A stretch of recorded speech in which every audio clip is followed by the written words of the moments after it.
Bueno, ahora sí estamos. Good morning, everybody. Good morning, everyone. Bom dia para nuestros amigos de Brasil.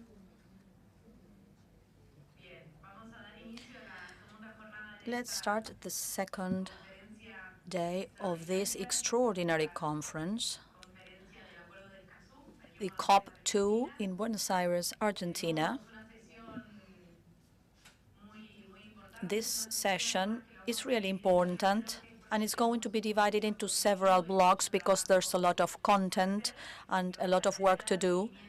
And we are going to follow up on Decision 1/6 on environmental human rights defenders.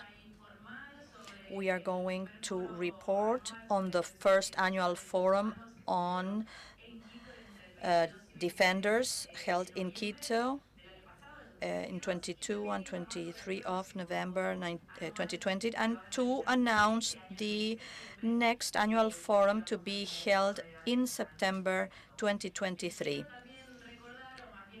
I want to remind you or tell you that in the spirit of protecting the environment, the Secretariat proposes that concluding this day, you can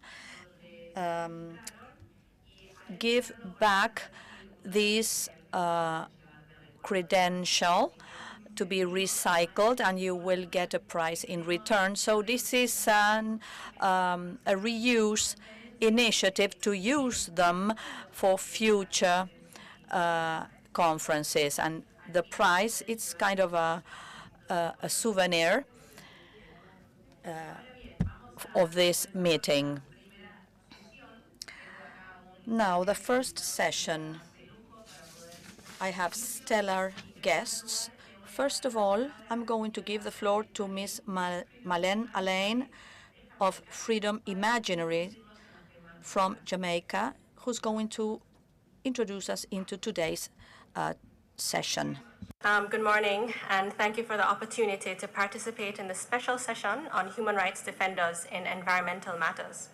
I'm honored to share my experience as an environmental rights defender from Jamaica and one of the speakers at the first annual forum in Quito last year.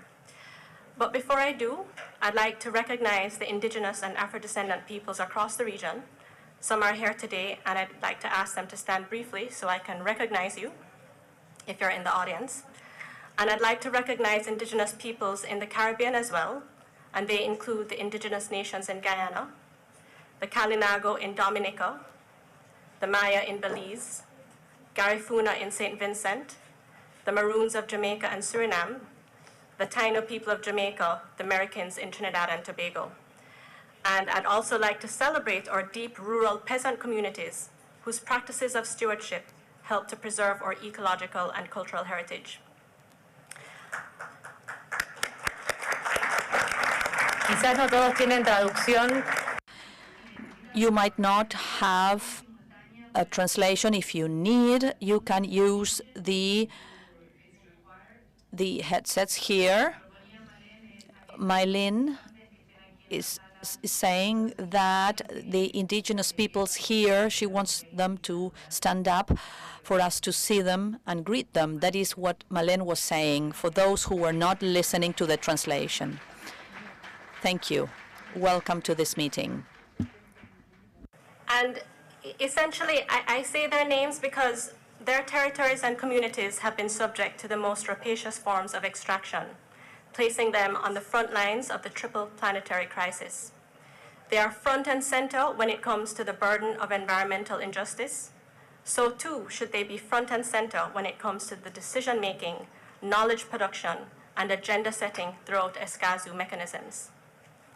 And with that, I am Malène Alain, as I was introduced, a human rights lawyer and founder of Freedom Imaginaries, a Jamaican organization that uses human rights law to tackle environmental and climate justice in the Caribbean. And today, as we open this special session, I'd like to talk about sacrifice zones as an extreme form of environmental injustice in the Caribbean that places environmental rights defenders and vulnerable groups in a serious and urgent situation of risk. Across the Caribbean, many people inhabit sacrifice zones, which can be defined as places where vulnerable groups, are exposed to human rights abuses and devastating health consequences as a result of living in close proximity to heavily polluting and toxic facilities. These sacrifice zones are not safe or enabling environments to live and raise families, much less defend human rights. In Guyana, for example, gold mining typically takes place in the interior, which is predominantly inhabited by indigenous communities. And gold mining is causing deforestation and the contamination of rivers from mercury use, resulting in severe mercury poisoning of indigenous populations. In Jamaica, where I'm from, open-pit bauxite mining is imposed on deep rural communities, right next to homes and schools where children play. Residents say bauxite dust pollution is contaminating their drinking water sources and causing serious respiratory illnesses.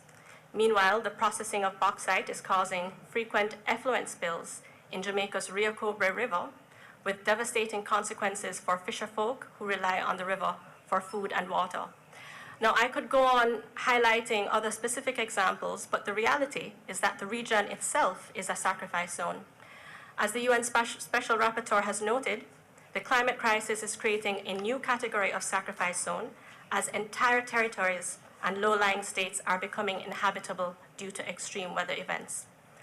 And I describe this context to say that environmental rights defenders in these sacrifice zones face a complex matrix of harm that must be understood as we contemplate the modalities of protection.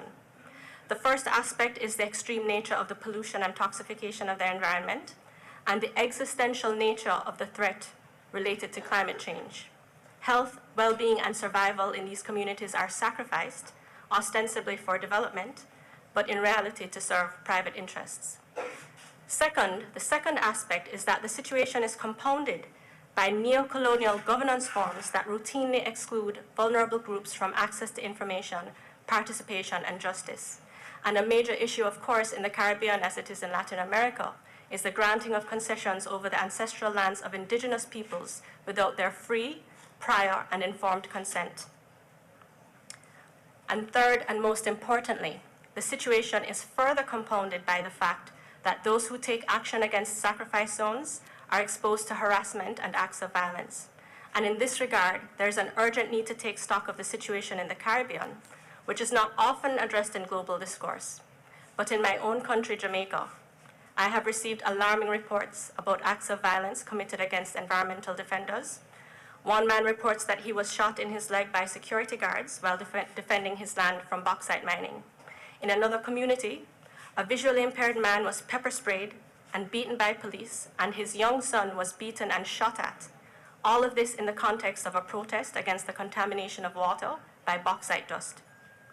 But in addition to these acts of violence, there is also the issue of the stigmatization of environmental rights defenders. And I'm deeply concerned about the situation in Guyana right now, for example, where human rights activists and environmental rights defenders and their organizations are being publicly stigmatized by the highest state authorities. And I'm deeply concerned about the situation in my own country, Jamaica, where a mining company has published delegitimizing discourse around the human works that I'm doing in mining-affected communities. Meanwhile, when I work in these communities, I am harassed by security guards employed by the mining company. I am followed and monitored by an unknown individual. Unknown men on motorbikes pass back and forth my community meetings. And most recently, a mining supervisor told me it's illegal for me to tell people about their rights and that I'd be hearing from by the Minister of Mining. And so I do not feel safe and I do not feel enabled. Last year, I submitted a request for precautionary measures to the Inter-American Commission on Human Rights on behalf of residents from mining-affected communities in Jamaica.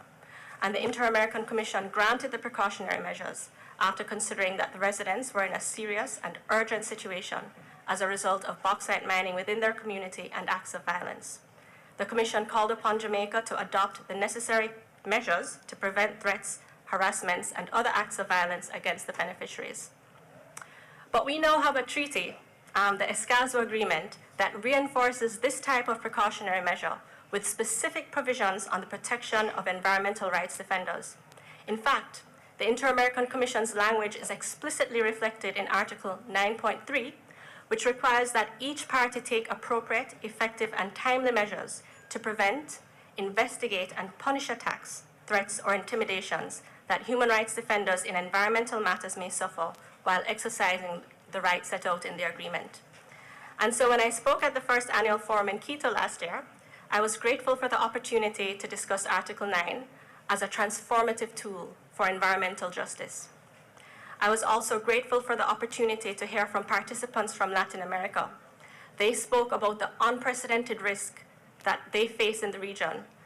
And in this region, it accounts for the highest number of murders of environmental leaders in the last decade. Again, indigenous leaders are on the front lines of harm, but where are they in the halls of decision-making? In conclusion, I decided to speak about sacrifice zones today because they are the diametric opposite of the principles of sustainable development and environmental democracy enshrined in the Escazú Agreement.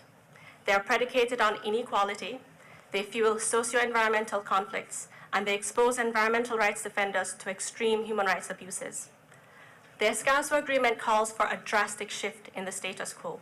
It focuses on persons and groups in vulnerable situations and seeks to leave no one behind. In this sense, the Escazú Agreement presents an unprecedented opportunity to address the scourge of inequality and the deep-rooted culture of privilege that has normalized sacrifice zones as a defining feature of the social imaginary. But the Escazú Agreement will only meet its transformative potential if Escazú mechanisms are accessible and inclusive. And so in ending, I reiterate the calls from the first annual forum to strengthen the participation of indigenous peoples, Afro-descendants, and local communities in the mechanisms of the Escazú Agreement.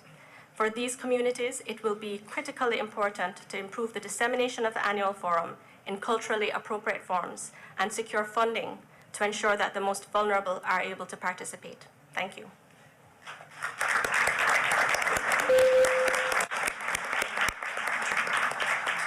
Thank you very much, Malen, for your words. Ahora le voy a dar la palabra. Now I'm going to give the floor to Josileia Schild, Head of Staff of the Ministry of Indigenous People from Brazil. Good morning, everyone. I'm an indigenous woman from the region in Brazil. All the delegations, on behalf of the chair,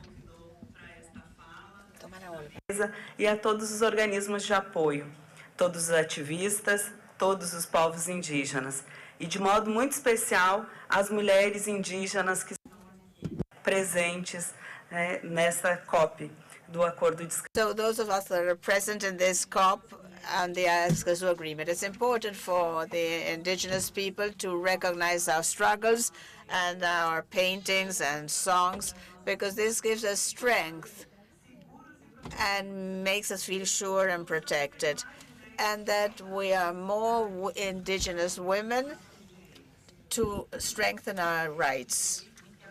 These rights that affect our bodies, our territories.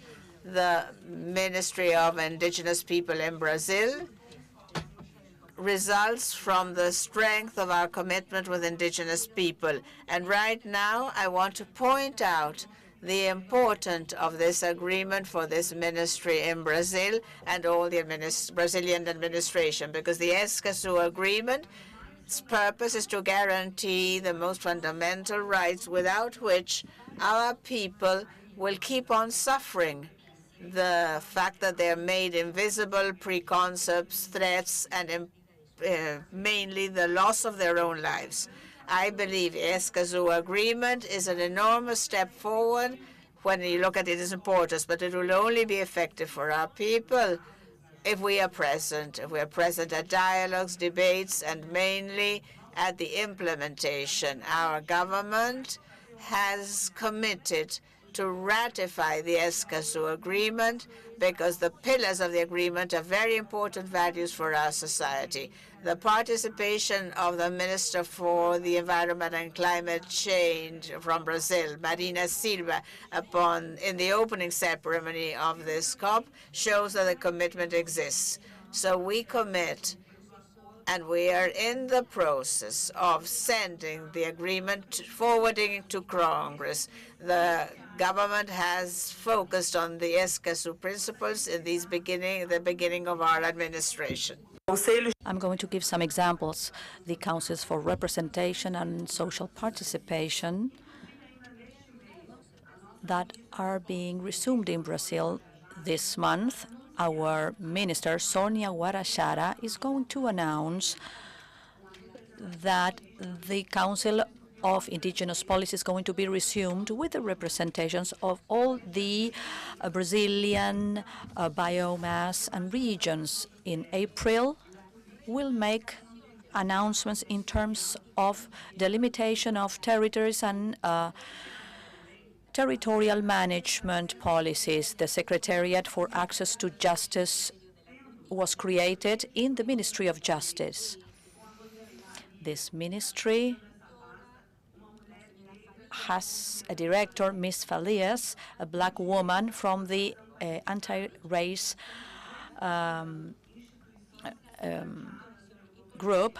It's been restructured, and that's why there are institutions that have been recovered, because they were made subjects in the prior government, especially in relation to indigenous populations. Without them, we can't have information and share it. I'm going to talk about a research institute for spatial matters and the National Foundations of Indigenous Peoples.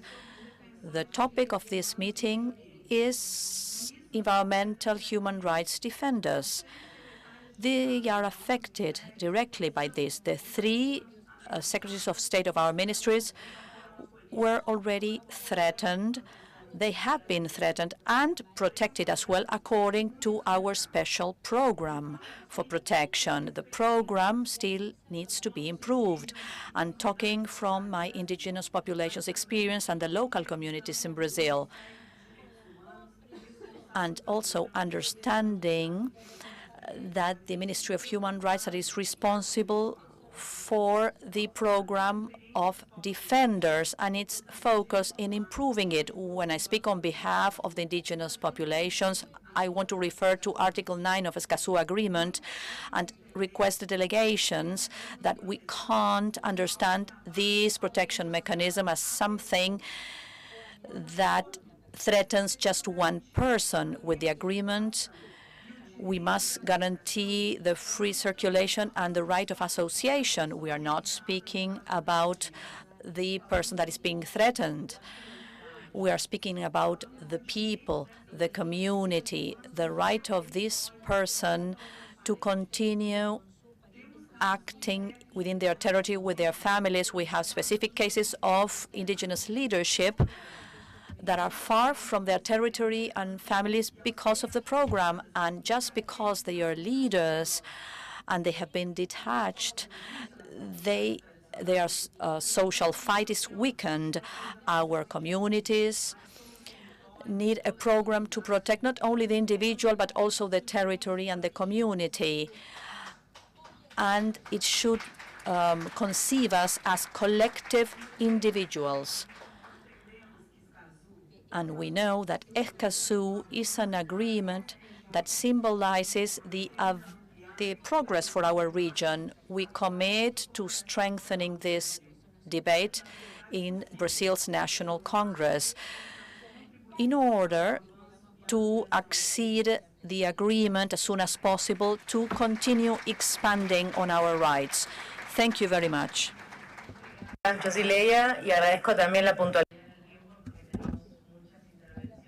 Thank you for respecting the time. Now I'm going to give the floor to the Secretariat.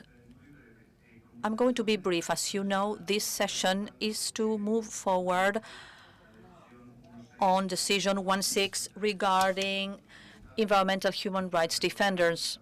As you might remember, this was a decision of the COP1, and due to the priority given to this topic, the annual forum was created, like the forum in Quito, but we also have an open-ended ad hoc working group with St. Kitts and Nevis, whose goal is to create an action plan for the next conference of the parties next year. These groups are interconnected, and the debates within the forum feed that group that also has its own debates. In today's sessions, we're going to analyze the procedure and what has been done so far and the next steps. And from the Secretariat, I invite you to create a participatory process, understanding that we can't reach everyone, but at the national level, we should have processes that can be used to that effect. The action plan is regional, and it's supplemented by the national implementation plans conducted by each country. And so, therefore, there are opportunities to participate through national channels and regional channels, and they are supplementary. Thank you very much.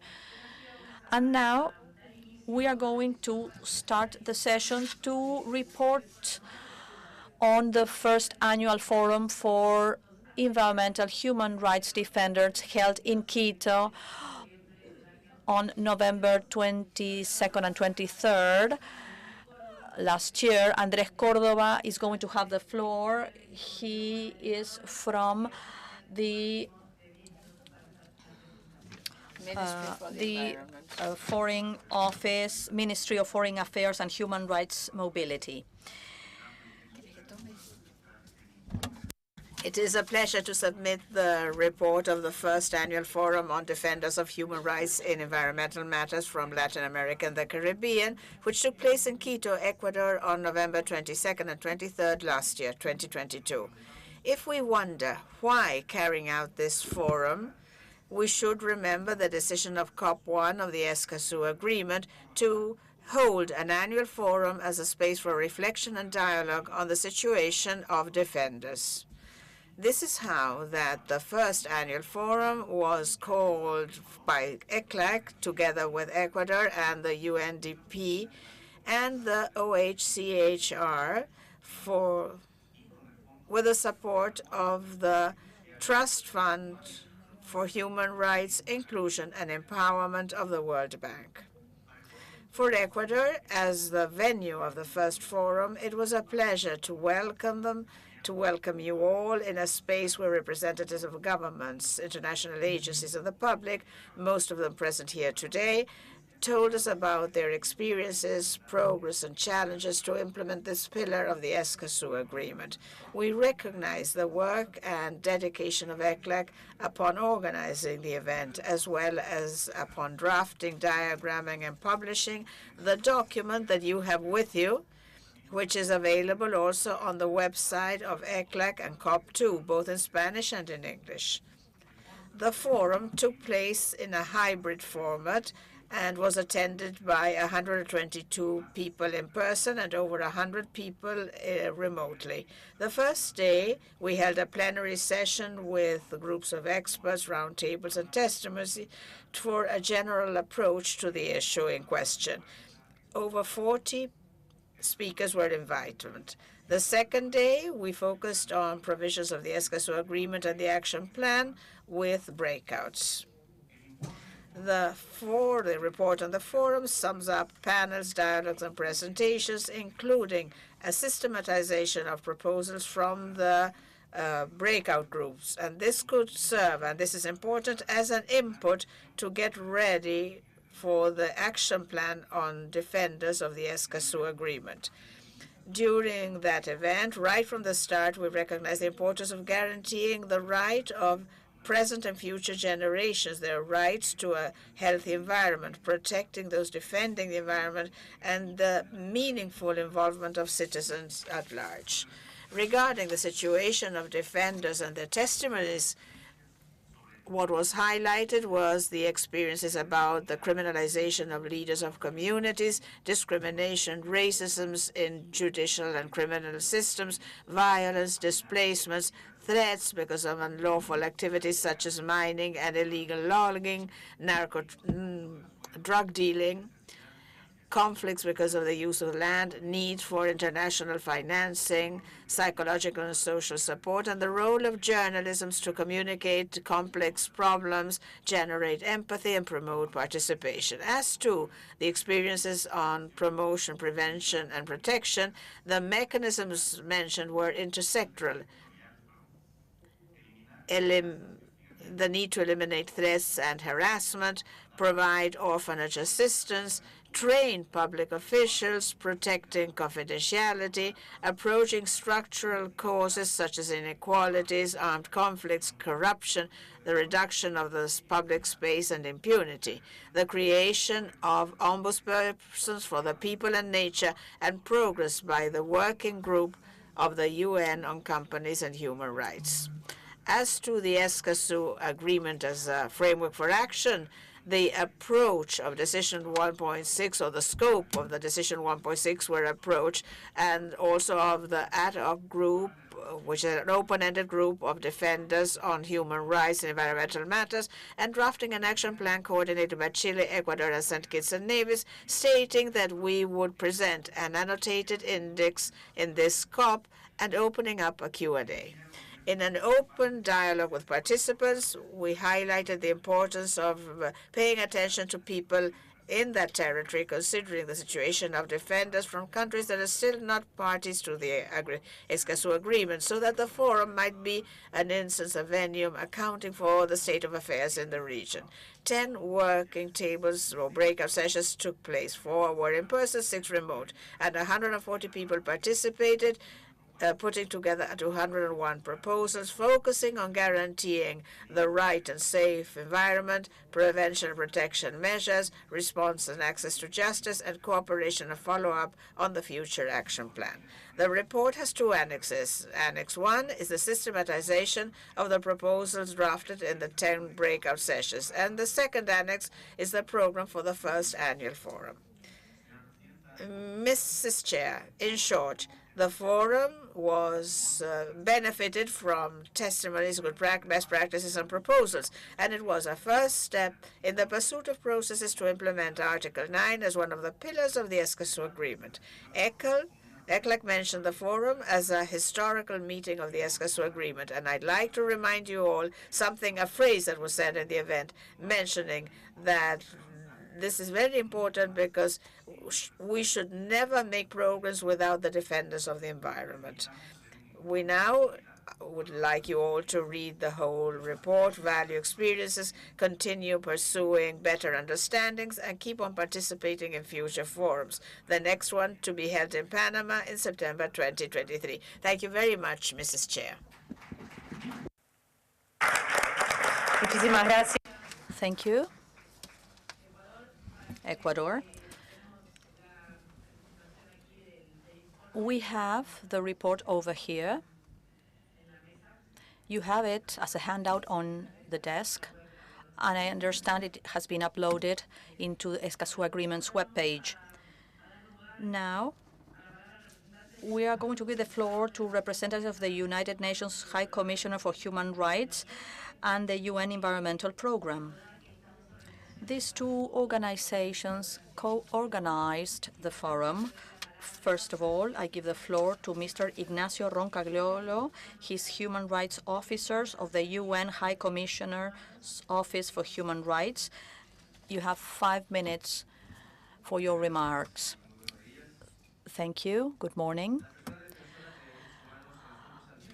Environmental human rights defenders play a key role in our society. However, they and their communities still face risks and violations of their rights resulting from what they do.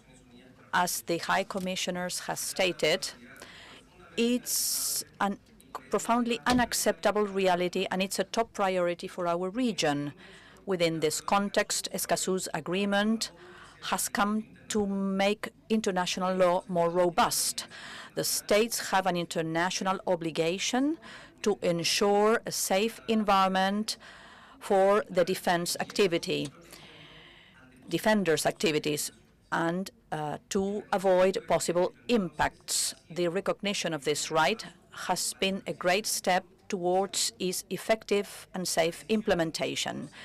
Decision 16 agreed upon in COP1 marked a roadmap that is undoubtedly an opportunity. Creating an action plan to implement Article 9 is today one of the regional initiatives, the most important regional initiatives. It is even more valuable because it is based in a multi-stakeholder dialogue. A dialogue, an example of that dialogue was the first environmental annual forum held in Quito last year. Defenders got together, indigenous people got together, representatives of communities, national human rights institutions, judges, prosecutors, specialists, and international organizations in order to give input to the future action plan. The different offices of human rights in the United Nations prepared the forum together with the UNEP and ICLAC, and we supported the participation of defenders in Quito.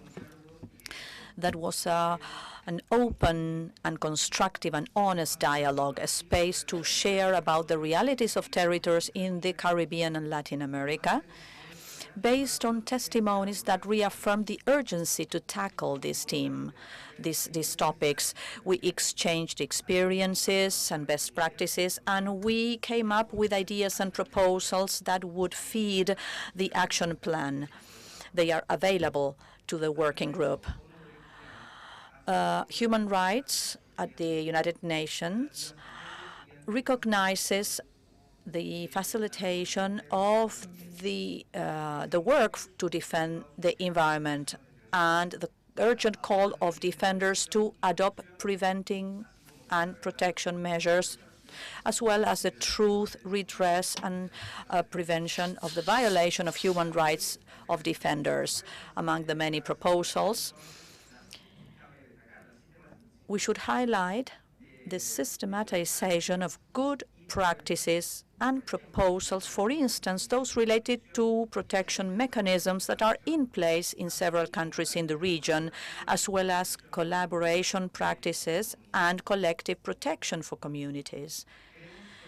We deeply believe that implementing Article 9 of the agreement will be more effective if this process communicates with comprehensive public policies that prevent violations to human rights, including early alert systems and initiatives for data collection, with measures that address the structural causes that include the people that are threatened. We need to adapt these actions to the needs of different groups, such as indigenous peoples and women defenders, young people, Afro-descendants, and community defenders. This roadmap towards the action plan, as well as the agreement in its whole, is something we should take care of and strengthen among all of us.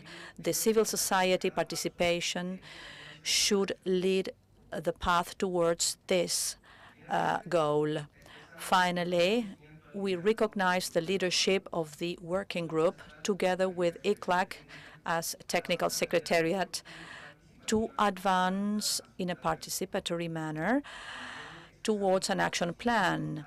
We recognize the work of each defender from their own Latin American and Caribbean territories, protect our Mother Earth, and they get involved in the processes of the Escazú Agreement.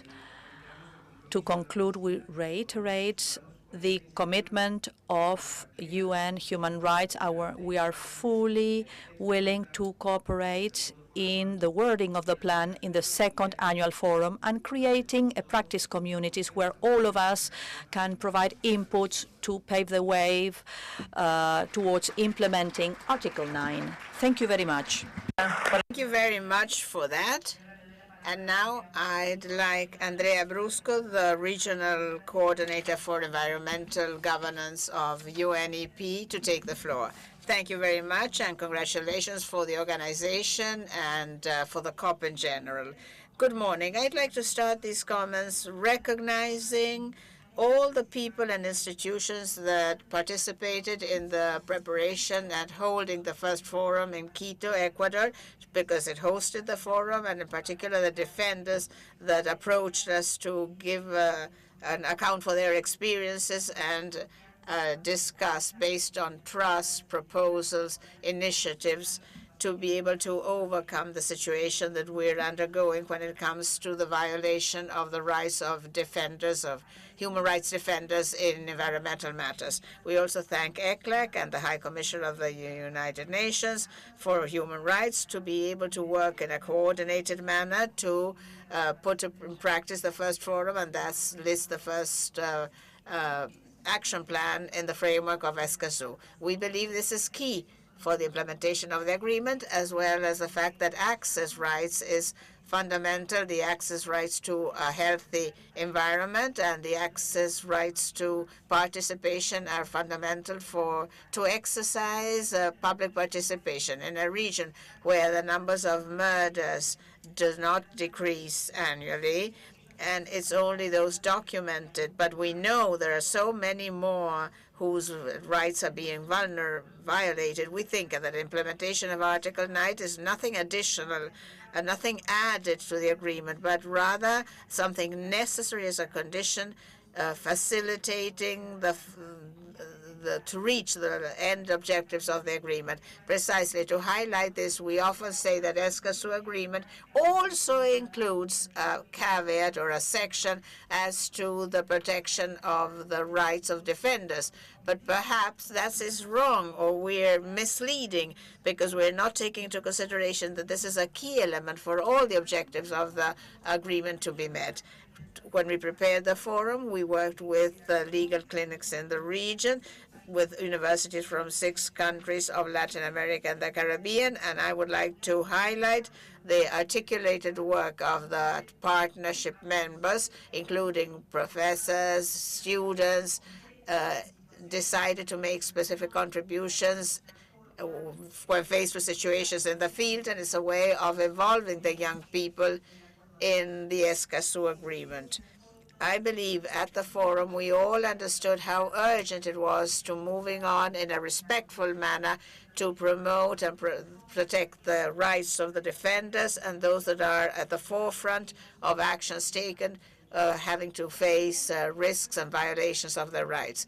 We called upon collective action at the forum, the importance of making visible the experiences of all of us and the best practices to learn from them and to move quickly forward in action, as well as the necessary involvement of all sectors, in particular the private sector, representing very often those interests that Malène mentioned. And in this sense, I would like to point out and thank the High Commissioner, because this year the Regional Forum on Companies and Human Rights will be focusing on the human rights to a healthy environment. And we believe this is how we will be able to move on in this such a necessary dialogue.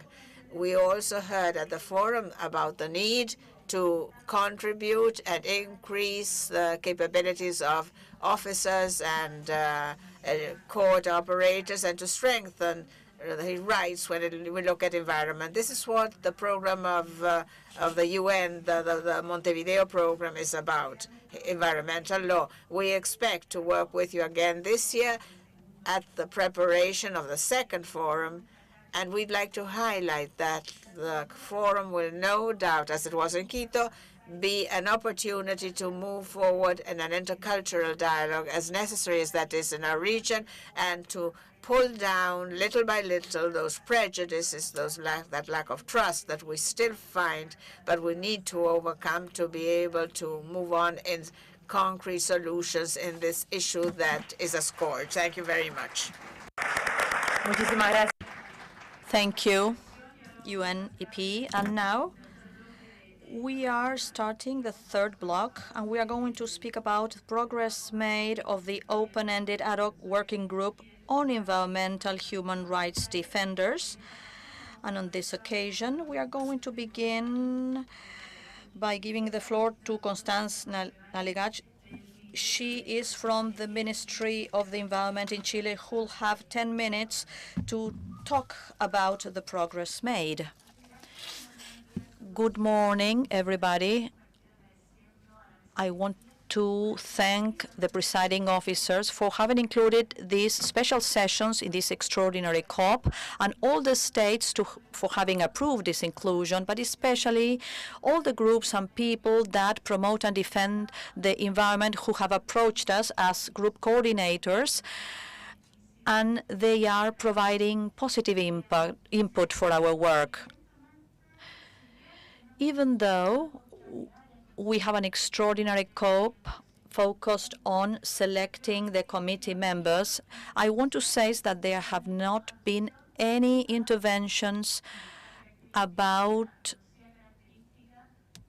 a characteristic of this agreement, and I mean the only one in the world that discusses defenders of environmental matters.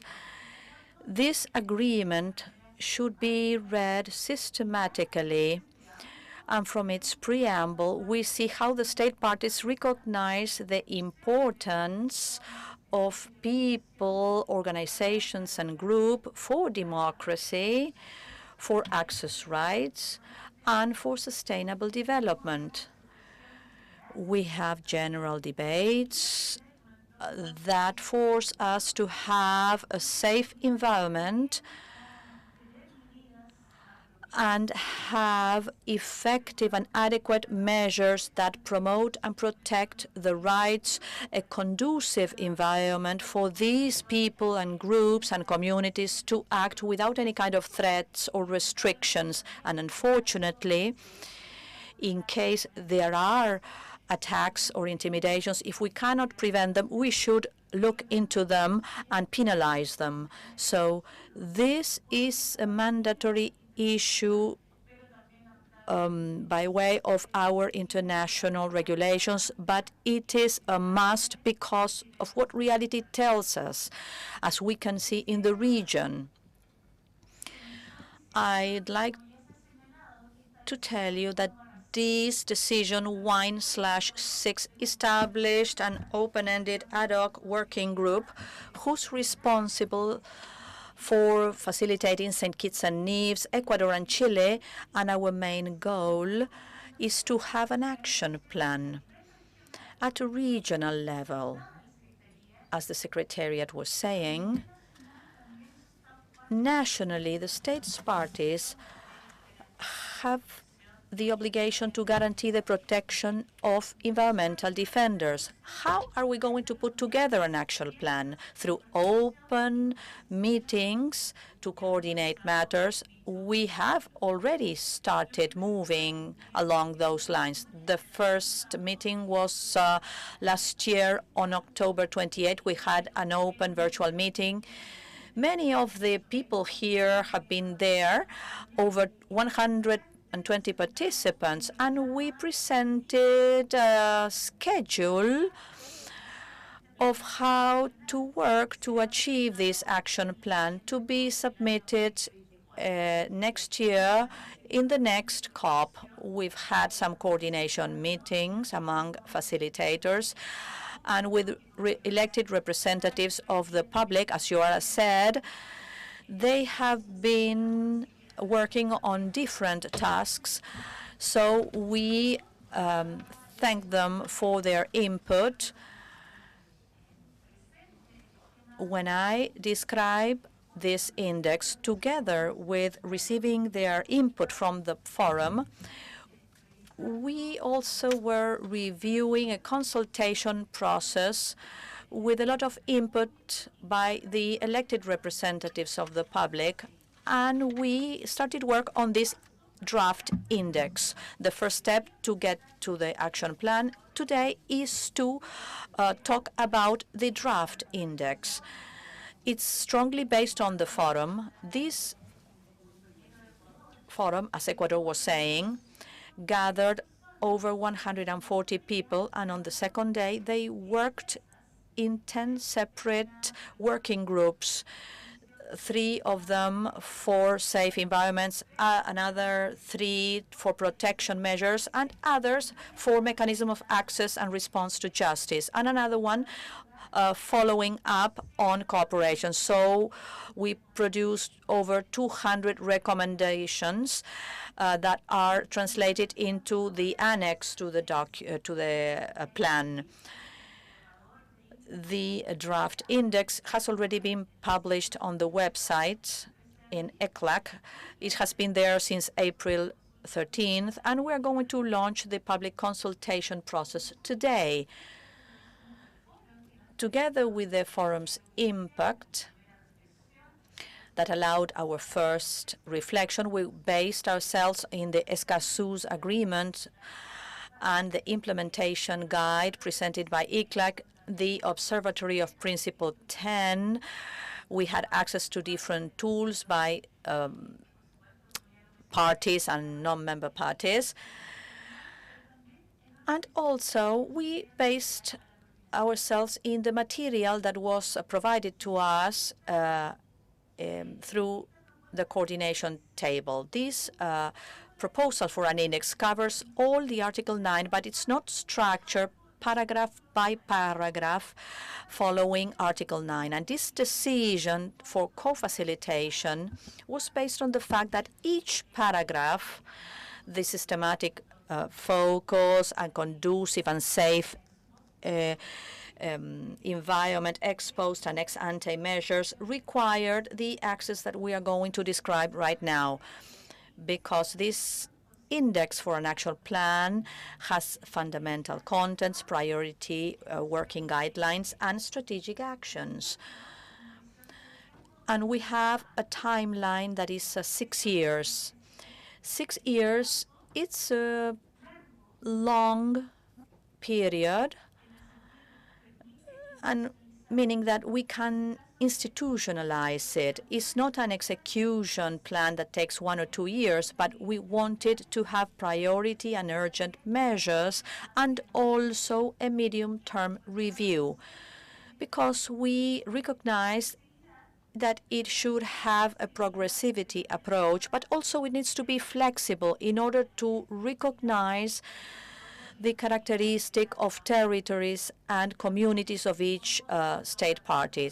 It is focused on strengthening capacities and cooperation. So this is driving forms of Article 10, 11, and 12 of the agreement, feeds the implementation for Article 9, and principles such as non-discrimination, equality, and the focus on people and groups that are vulnerable are key elements. The pillars for the action plan are 5. The first one's got to do with knowledge, to know the status, the current status of people, communities, and defenders of human rights in environmental matters, to have a diagnosis, to know what are the conflicts, risk zones, the quality of our civic space, and the measures that have been effective and those that have not been effective. Then recognition, having commemoration activities regarding the relevant role of the environmental defenders, to have a dialogue or connection with other forums, for instance, human rights and companies, as the UNEP was saying, to have the strengthening of capacities and cooperators, justice operators, to strengthen the office of the ombudspersons, to strengthen the academia, justice operators, and support for implementation. Many times, due to bad legislation practices, tells us that Escazú Agreement speaks about implementation and application. Of course, we don't want to just stay only at a regulatory level. We need to institutionalize this topic. So this proposal for an index is relevant. And then follow-up and revision, accountabilities. All of us are suggesting as a priority this accountability factor. And we want this working group to be a permanent group to be coordinated with the Committee to Support Implementation and Compliance in order to have early warning systems that can support implementation. I'm only telling you some of our priority actions. Due to time restrictions, this document is published. And in order to make it effective, we have the general outline, the expected outcome, the resources we should have, the coordinations, the accountable persons, and the timeline. So I invite you to go over the document on the page to be opened. There will be a consultation open for 2 months for this index. You'll see this survey on the platform. It will be open until June the 21st, so you can review it and see how it is prioritized. You can see some images over there. So we want to conclude this consultation, systematize it, and present it in an open meeting. And we want to be able to meet together in next year's forum. Thank you very much. Thank you, Chile, for that, and thank you for the work you're doing. And now I'm going to ask Joara Marchesini to take the floor. Just 5 minutes, not more. She's an elected representative of the public. Thank you. Good morning to all of you. I'm going to be very quick so that there's longer time for exchange. Some of the elements to put together the action plan that we've mentioned, or the public has mentioned a bit. So we want to make the most of the standards which already exist internationally for the overall consultation process and building upon the plan and making the most of the local knowledge of communities and counting on the intercultural report we have now and all the different stages to put together the plan. The principle is to remember that one of the key elements of the Escazú Agreement that needs to be taken into account in the Escazú Agreement and in communication is the principles stated. We would like to call upon the countries, both those that are parties and those that are in the process of becoming parties, need to encourage national consultation process and make the most of times and the existing events to be able to host greater exchange, and so that that construction is active, because we have several representatives of the indigenous people here, defenders of local communities, women, and it would be very good to use this venue to exchange. If we don't have time to listen to them all in the plenary, at least we have to make the most and exchange with them experiences. The other element is to remind you all of Decision 1.6 of the first COP, that the working group has to include indigenous people and local communities. So we need to bear this in mind when we hold future meetings so that we can encourage this participation. And last but not least, remind you the gender approach and the intercultural approach when you put together the plan. And in one way or the other, to achieve greater spaces for participation, not just virtual spaces. I know it's not easy in the region. There are connectivity issues in the region and in the cities. So please bear this in mind when you put the plan together. Finally, I'd like to say something about feedback. Feedback needs to be an ongoing dialogue process, not just with the representatives of the party, whom we are very grateful for because of all the exchanges that we've had, but these spaces need to be encouraged locally, territorially, so that if COP, there's this great expectation about being able to take the floor and speak. So I think we have to manage it in the best way possible to make the most of the time and the space allotted. Thank you very much. Thank you, Joara. It's almost 10:45, so we're going to open up 45 minutes for questions and answers until 11:30. In order to make the most of this space, we need questions to be accurate and brief. in order to foster the participation of everyone. If you raise your hands, we are going to have... Oh, there are a lot of questions.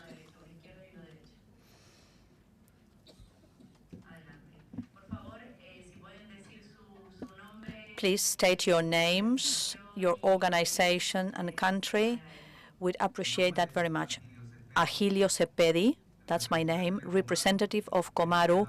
I come from Cusco's Amazonia, of the Ubamba River's watershed. As indigenous peoples, we have been criminalized and attacked simply because we defend our territory. So here we are to talk about in this plenary session, and we request to be included because we actually live in our Amazonia, because what we do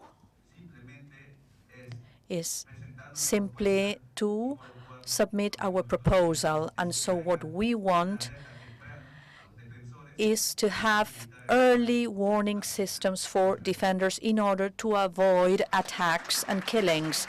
Thank you very much for your intervention. And now here on the left, and then we'll move to the right. So we're fair at that because I know you're recording. So good morning.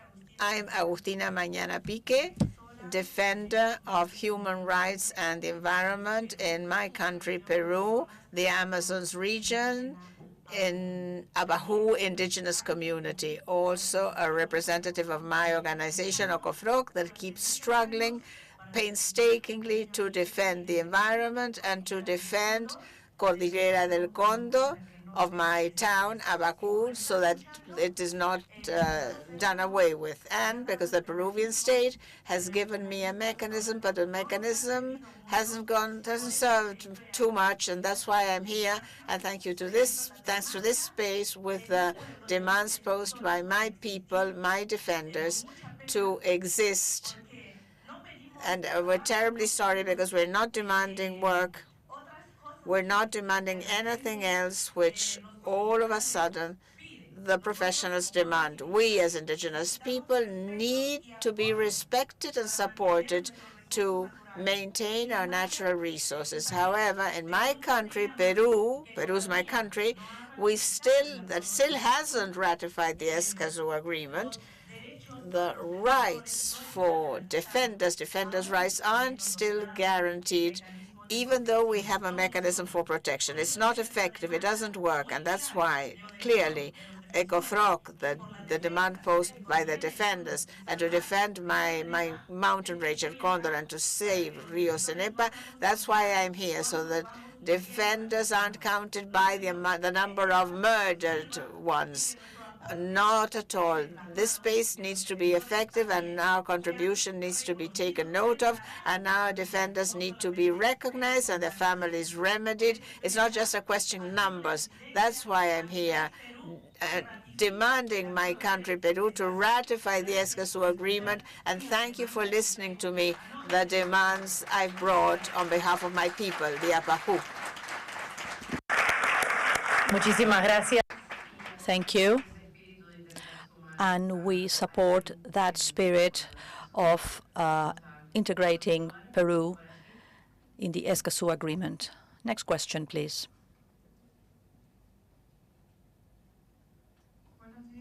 Good morning, everyone. I'm Elaine Shahid Shabid. I'm from the Abajún population, the northeastern side of Peru, representing the Loreto region. I'm honored to be here where many people have not been able to participate in this meeting. But I am here right in front of you to talk about the attacks and killings within our territories. Regarding the index for the action plan about environmental defenders, In the knowledge index, we need to include in more detail the gender approach and risks and impacts that we have as women, because we also suffer, or we are also being attacked, our children, families. We also want our rights to be guaranteed and to hold the states more accountable and for them to take care of women defenders. At this COP, we have not yet seen the participation of indigenous populations. And so I urge the Commission to include the voice of indigenous populations. And we call upon for indigenous populations, and the committee should be intercultural in order for us to be able to file our complaints. Environmental defenders should be consulted not only virtually, but also in an in-person format, because the indigenous populations do not have internet or connectivity. So we wouldn't be represented. We wouldn't be making our participation visible by not allowing the in-person participation of indigenous communities. So on behalf of the 9 nationalities that I represent here today, and on behalf of my national organization, IDESEP, CORPI, I convey this message. I come from afar. The voice of women, indigenous people, are present in this space.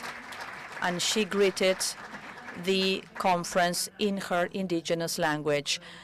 Then we are going to present the Forum of Environmental Defenders in an in-person format. I see 2 other questions over there.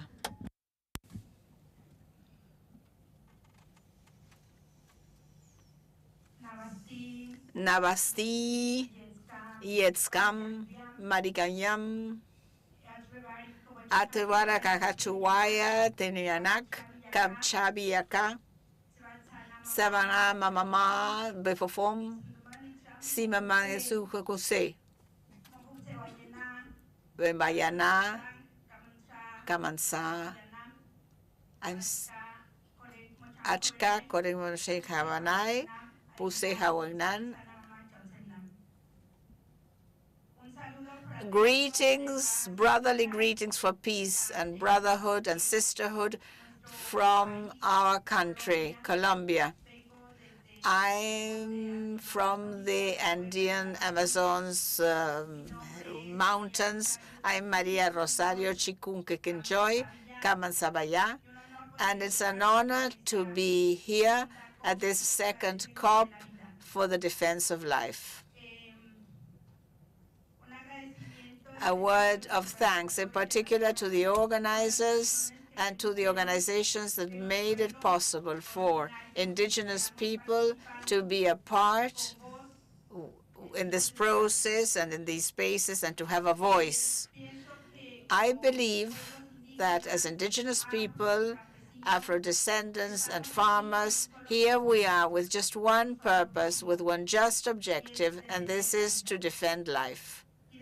And if we defend life, that means we're defending Mother Earth. And if we defend Mother Earth, we are guaranteeing the fundamental right of humanity, not just indigenous people. We are right now running because we don't have time to cope with the climate crisis. We don't have a B plan for the planet when we have forecast projects and sustainable projects. we do say if the first plan doesn't work, there will be a second one, a third one, and we'll re-devise other dates. But for our Mother Earth, there's only one opportunity, and this is it. And what we've lived through up to date, thanks to our ancestors, that for centuries and centuries were the defenders of life. And it also meant they had to sacrifice their life, which universally there's been bloodsheds, so that us here today may make our voice heard as indigenous women. And today we're here to make visible, recognize, and reivindicate the role of women as the person that gives life, to defend and safeguard knowledges and ancestral wisdom right from the spirituality of women, the role that has never been made visible for centuries. The lamp and the fire have always been burning at a table, and those of us here want the role of women to be made visible as defender and protector of life. I am happy about the Escazú Agreement. I am happy about the universal right to a healthy environment, and request most respectfully to the committee to follow up on implementation and execution of the Escazú Agreement, to be given guarantees regarding how such universal right will be materialized, the right to a healthy environment for indigenous communities. We know that our ancestral territories are invaded, that the greatest percentage of them has been given under concession for different economic interests. We know the need for development. We understand it. However, the resource, the economic factor, that won't guarantee life. The experience of pandemic, I think, must have told everybody, shown everybody worldwide that no matter how much money there is, we won't be able to make a living. To make a living, to live, we need to care for our land. And our governments, which are representing us here today at this plenary session of the second COP of the Escazú Agreement, we respectfully request that our territories be worked in a participatory manner, based with women, with defenders. We know the reality we're living through as women in our department. Please bearing in mind that environmental impacts, according to the projects being developed, they won't be affected only locally at municipalities. Any kind of extraction, any kind of mining, I mean, the river flows, the territory is connected, and thus, if the high mountains are affected, where the wildlands are found, where the rivers begin, where that's the origin of the Amazon's river, and that is the lung of the world. And we also have indigenous women living there at the side of the rivers, farming women, Afro-descendants, and thus we need to guarantee the universal right to a healthy environment for Mother Earth, to life, to humanity. Earth is worth more than any economic interest. We all are happy about the Escazú Agreement, and I respectfully request that countries that have not ratified it, as a woman and in solidarity with indigenous people, as Afro-descendants, farmers, get together, unite, because the only purpose is to defend life. And the other countries that are still not parties to the agreement, may they be solidary too. May they reduce contamination. We're talking about caring for the planet, but as we do, the governments do not commit, we'll keep on and on and on, worsening the climate crisis. Thank you very much. Thank you. Echoing on those words, for the next COP, Mexico was proposing a decision with a gender proposal for the Escazú Agreement. So we are going to develop that, for sure. Let's see questions back there. Good morning, everyone. My name is Vanessa Torres of the Environment and Society NGO in Colombia.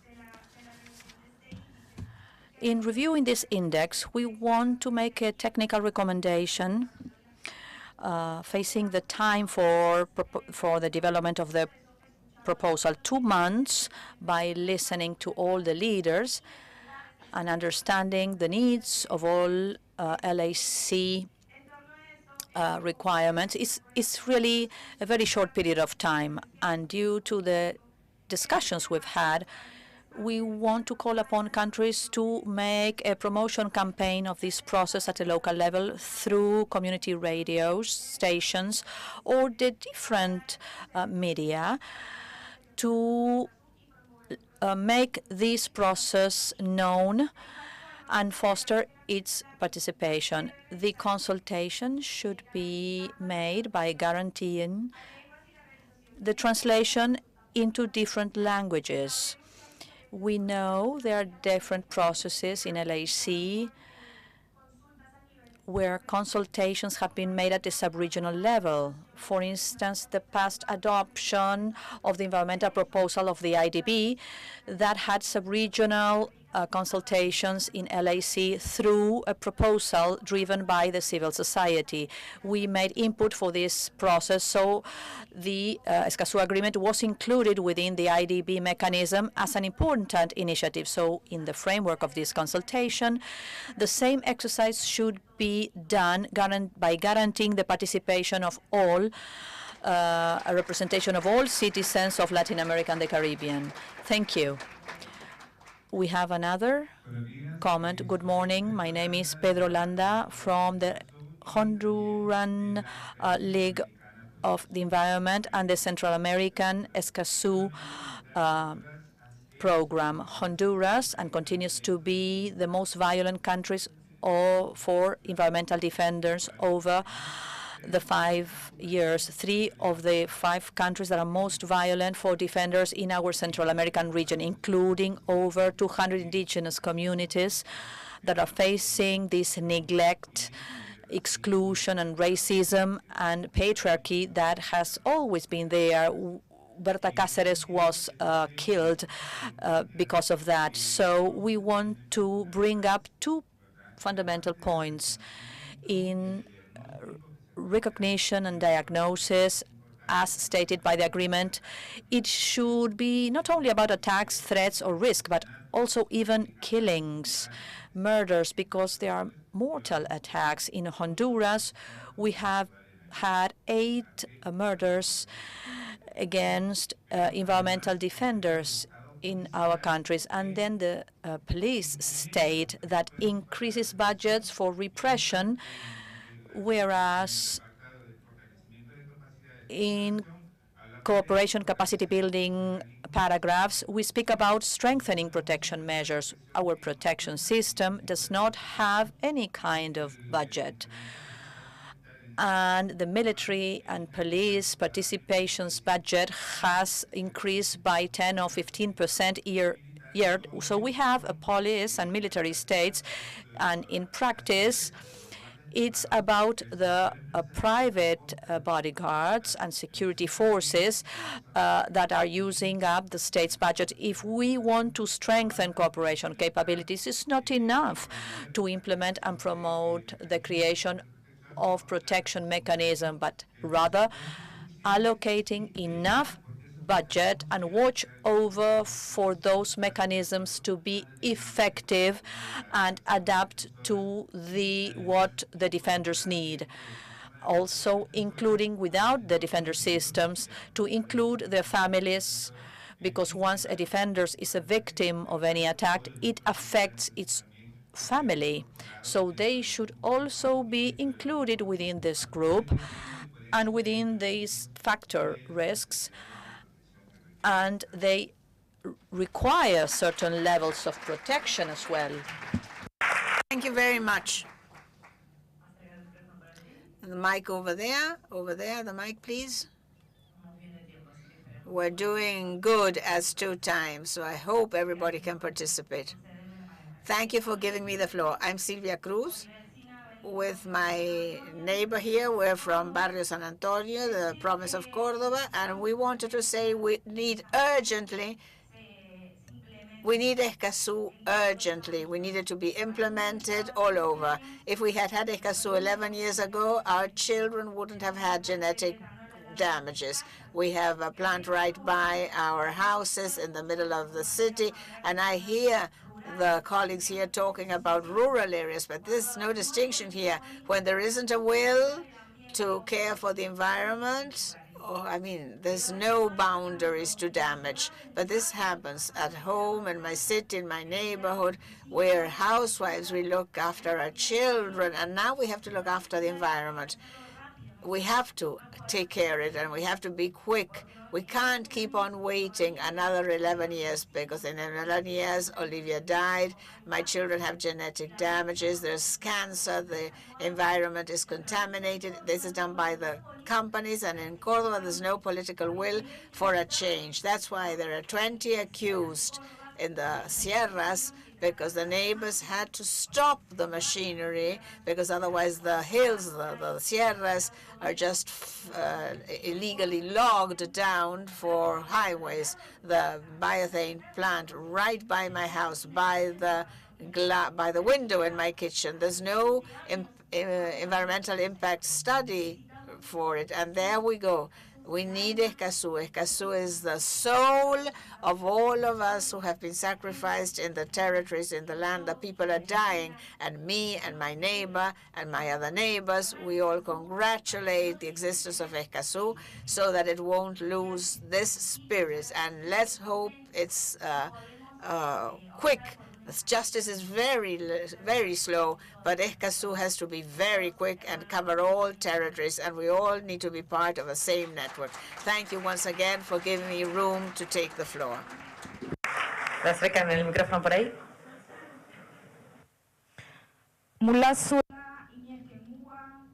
She's speaking in her Aboriginal language. Hello, everyone. I'm Mayra Macedo. I'm an indigenous woman from Chihuilo, the Peruvian Amazonia.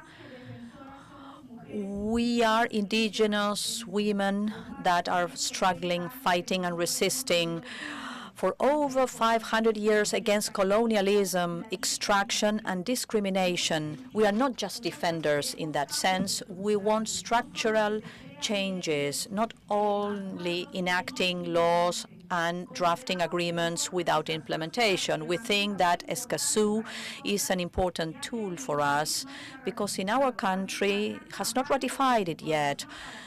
There hasn't been enough information, or there has been rather misinformation to prevent ratification in my country. And so what we expect is for the agreement to have an approach focused on indigenous women and populations, but also as young indigenous people. Our voices need to be translated into those laws to be applied within our territories from our women indigenous outlook. That information should be written in our own language. You need to come down to each territory. Not only mechanisms for urban centers, they should come down to territories because we know our territories and we know how to preserve it because we have been doing that for many years. Thank you very much. Thank you very much. And now somebody at the back, so that the people at the back can also participate, and then we will come to the forefront again. Two at the back, and then we will come back to the front. Yacararipi, greetings to everybody. My name is Ariel Araujo, and I'm from the Parliament of Indigenous People of the American Chaco and Sicosud, and I wanted to thank the possibility of the people from Chacos to express, to give our voice to the framework of Escazú. I come from an area in the north and central of Argentina where the indigenous people by nature, because they believe in it, because of the culture and spirituality, we are natural defenders of the environment. We are environment defenders. And today, our region in the north, lots of these defenders are being hunted down by justice. They're being criminalized, penalized, or the demand as to land and the preservation of forests. Actually, today in Salta, close to Embarcación, Misión Chaqueña, Misión Salín, the Huichi indigenous people have been criminalized because they blocked roads to make their voices heard so that the Chaco forests in their areas doesn't keep on being logged unlawfully because of the interest of the private sector of forestry companies. It's important to bear this in mind because when we read the reports by Argentina, we don't see the situation set forth. That the defenders, the Aborigines defenders are leaving throughout the country. We, in this case, want to highlight the importance of Escazú for it to be implemented in Argentina. And we encourage the enforcement authorities to foster greater participation of indigenous people throughout the ratification process for Escazú, nationwide that is. And we also believe it is important what we've heard today about the index. We believe it is important to insist, as other brothers have said, upon guaranteeing the participation of our indigenous people in compliance with item 5 of the very agreement, which says that the vulnerable groups of the states parties need to guarantee measures so that the indigenous people may have an egalitarian participation with no discrimination. So you see, on our part, we celebrate the existence of Escazú. We insist once again on the fact that the consultation on the index needs to be in person. Our communities, rural communities, have no connectivity, cannot access the internet, and don't have the means to give an opinion.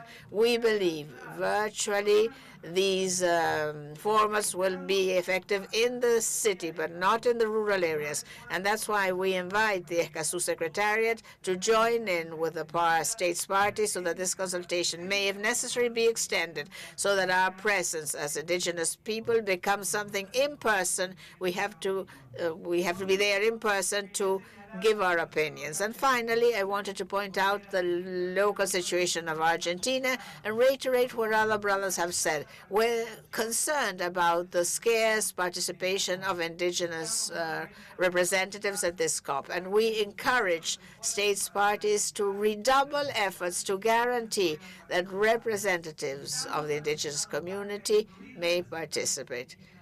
We encourage them to include representatives from the indigenous people in other agreements, in other COPs, or in other agreements about climate change or biodiversity. As to our country, we encourage the Argentine government so that in the roadmap supplied yesterday about Escazú, the indigenous people may include it. I'm trying to be positive at these criticisms, but the fact is that up to now we haven't got the chance to promoting the Escazú Agreement in our territories. And we need to do so together with the civil society at our provinces and other authorities. And we would like to encourage the focal point, the enforcement authority, to facilitate participation and make us active participants in the roadmap included or submitted yesterday. Once again, we want to thank you the opportunity of taking the floor. Iñatik, thank you very much in Mocovi language. Thank you very much. Since here in the first row, there's a lady here on the first row at my left that has been putting up her hand for quite some time.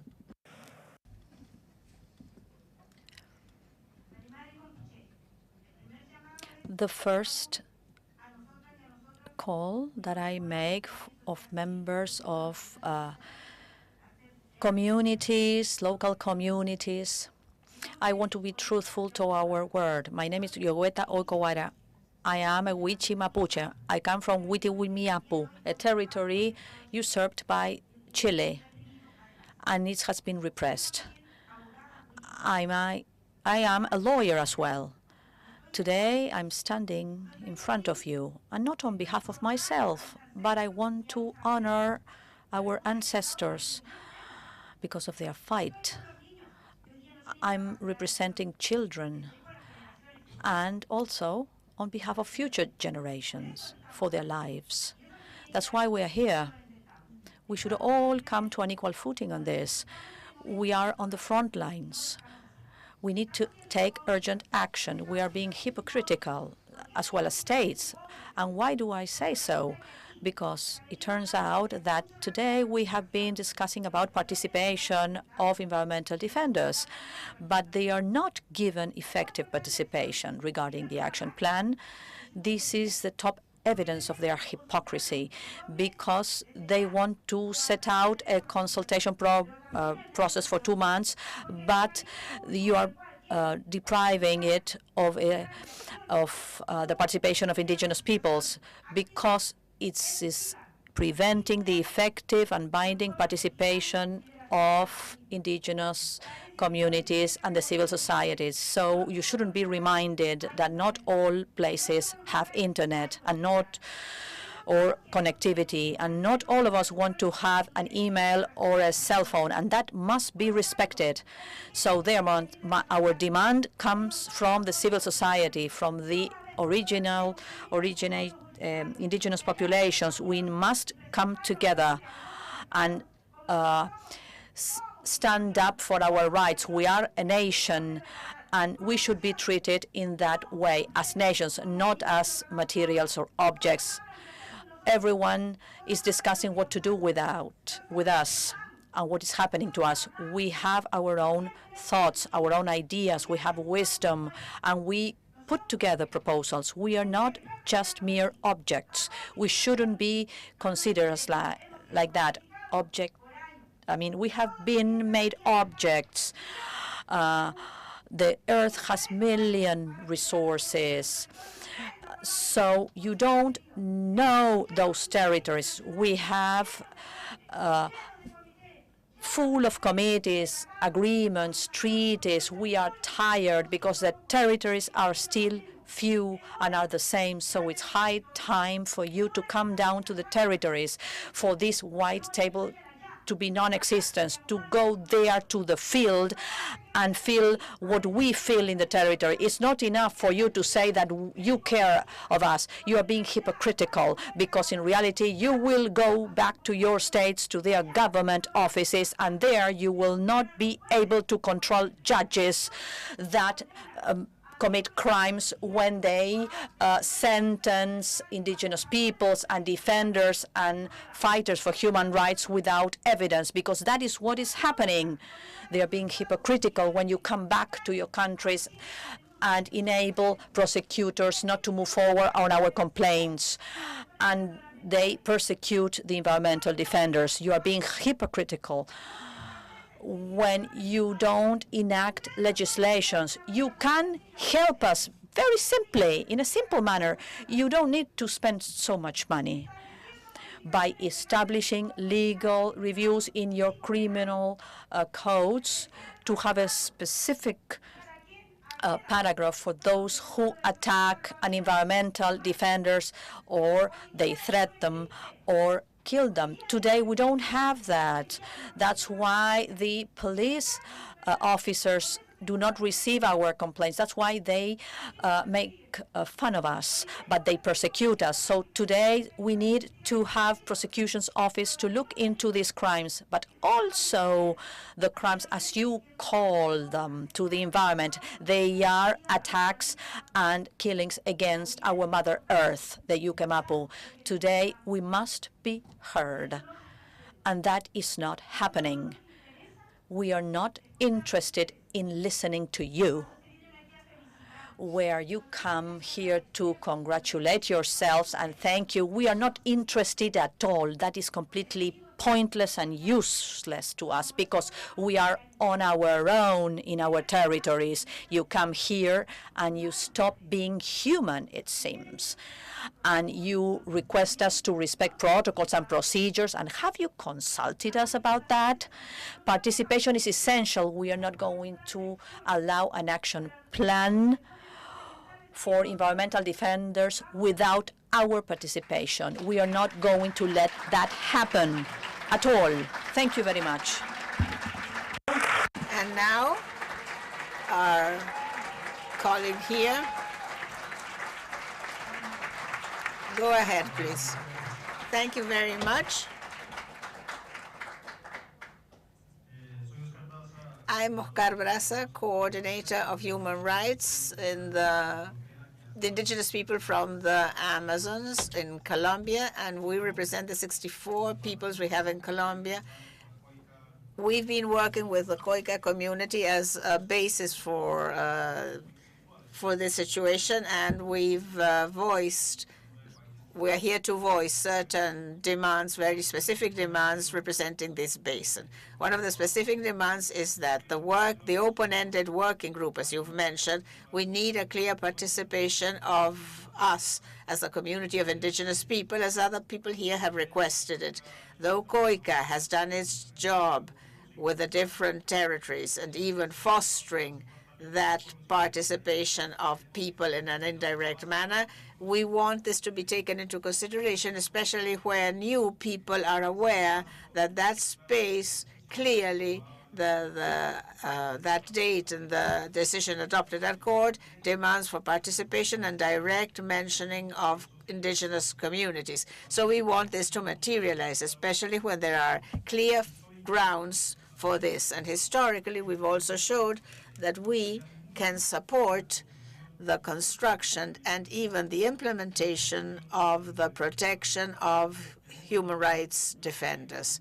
We have our own mechanisms which can be adopted by different states and even any society not being an aboriginal people, and we need effective action and to resort to these mechanisms, spiritual, cultural, social.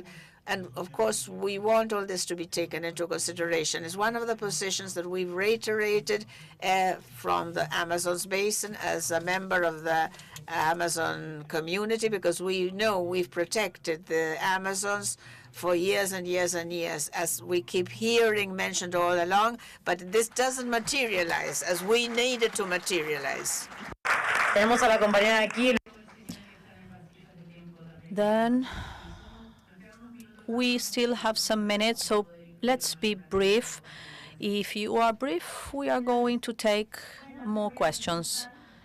Moyoja Luzua Roja, I'm from the Coya peoples, from the plurilateral movement of Mother Earth.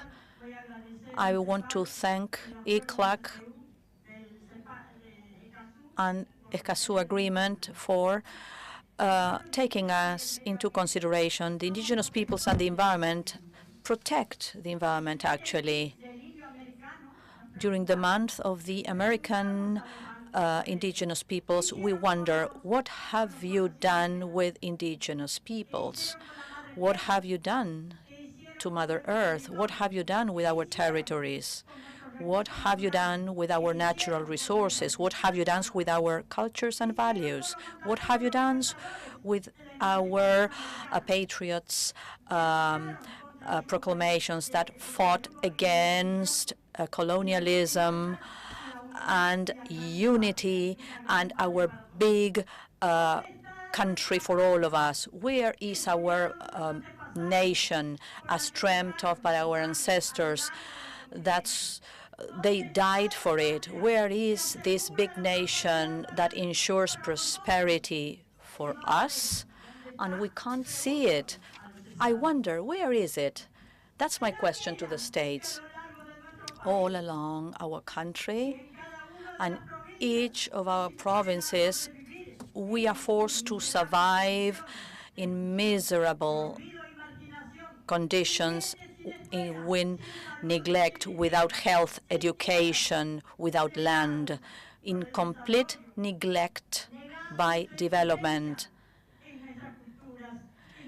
We are denied of our existence and our cultures, and we suffer all kinds of ill treatment. And seeing how the environment is distracted, mining, logging, suffering, eviction from our communities because you are selfish, in complicity with corrupt people, politicians, corrupted politicians. And we are all alone. We are pariahs in our land and territories. So we reaffirm the dimension of the environment and the evils imposed to our peoples because we have been historically neglected. This is not solved with magic solutions, so we demand historical remedies of actions from the state through an indigenous policy that recognizes our rights that are enshrined in our national laws and the international community. Within this context, it is essential to participate actively and to fight for transformations against privileges and build a new destiny and our national fate. Let's leave aside colonialism and racism, self-centeredness and domination and ideology to decolonize the state, its institutions, its people, by continuing the libertarian process towards the second and definitive independence of Latin America. In this sense, in 1994, after 141 years, the organization of our country recognized the pre-existence at an ethnic and cultural level of indigenous peoples and its fundamental rights in Article 74 in our national constitutions, opening a historic space for building democracy, the republic, and pluricultural nation, a country for all of us facing the 21st century. So we demand our rights be respected. Article 75, paragraph 77 in national constitutions, the Convention of UN, Law 24711, and others that are dealing with indigenous communities. And another measure that prevents communities from being evicted. Let's stop persecuting us and racism against indigenous populations. We should drive agroecological industry for the domestic market. Let's kick Monsanto out. Let's stop poisoning our Mother Earth. Let's end with mining industries and agrochemicals. I want to add and dot the I's here. Indigenous peoples, institutional violence is not only when you are beaten by your husband or you are persecuted by the police. Institutional violence is about a hearing, and when you are not, your phone calls are not answered. That is institutional violence when our communities do not have internet at all. Institutional violence is about not having education or health. All that is institutional violence. In this sense, what the oligarchy has done, hatred and the factual power, they killed our ancestors, and they are still killing us. We are deprived of our land, and they are still taking land out of us. I also want to dot the I's here. It's not only the right wing accompanied by this factic power, but the sugar-coated left movement does not respect our rights. How many times have we said this? Congresses, meetings for many years, but our animals still died in the cold and thirsty, and malnutritioned children who are also dying. We are neglected. They do not answer our calls. We submit proposals that are never approved. And so you believe that that a collective leader should push these matters forward. Let's stop poisoning our earth. Let's stop all of this. The best things to protect the environment is to give lands back to indigenous peoples. That is the best thing that states can do of all nations, especially here in Argentina. We are the people who protect the land. Currently, we are drinking sewage water. We are also drinking de-icing water. Can't you see this? This is not about indigenous peoples. This is for all humanity. I'm 55 years old. I am deeply concerned about my grandchildren and my children. Let's stop all these forms of discrimination. You should never consider us as animals. We are human beings who belong to states. We do not need any paper. We do not need any legal status or title deeds.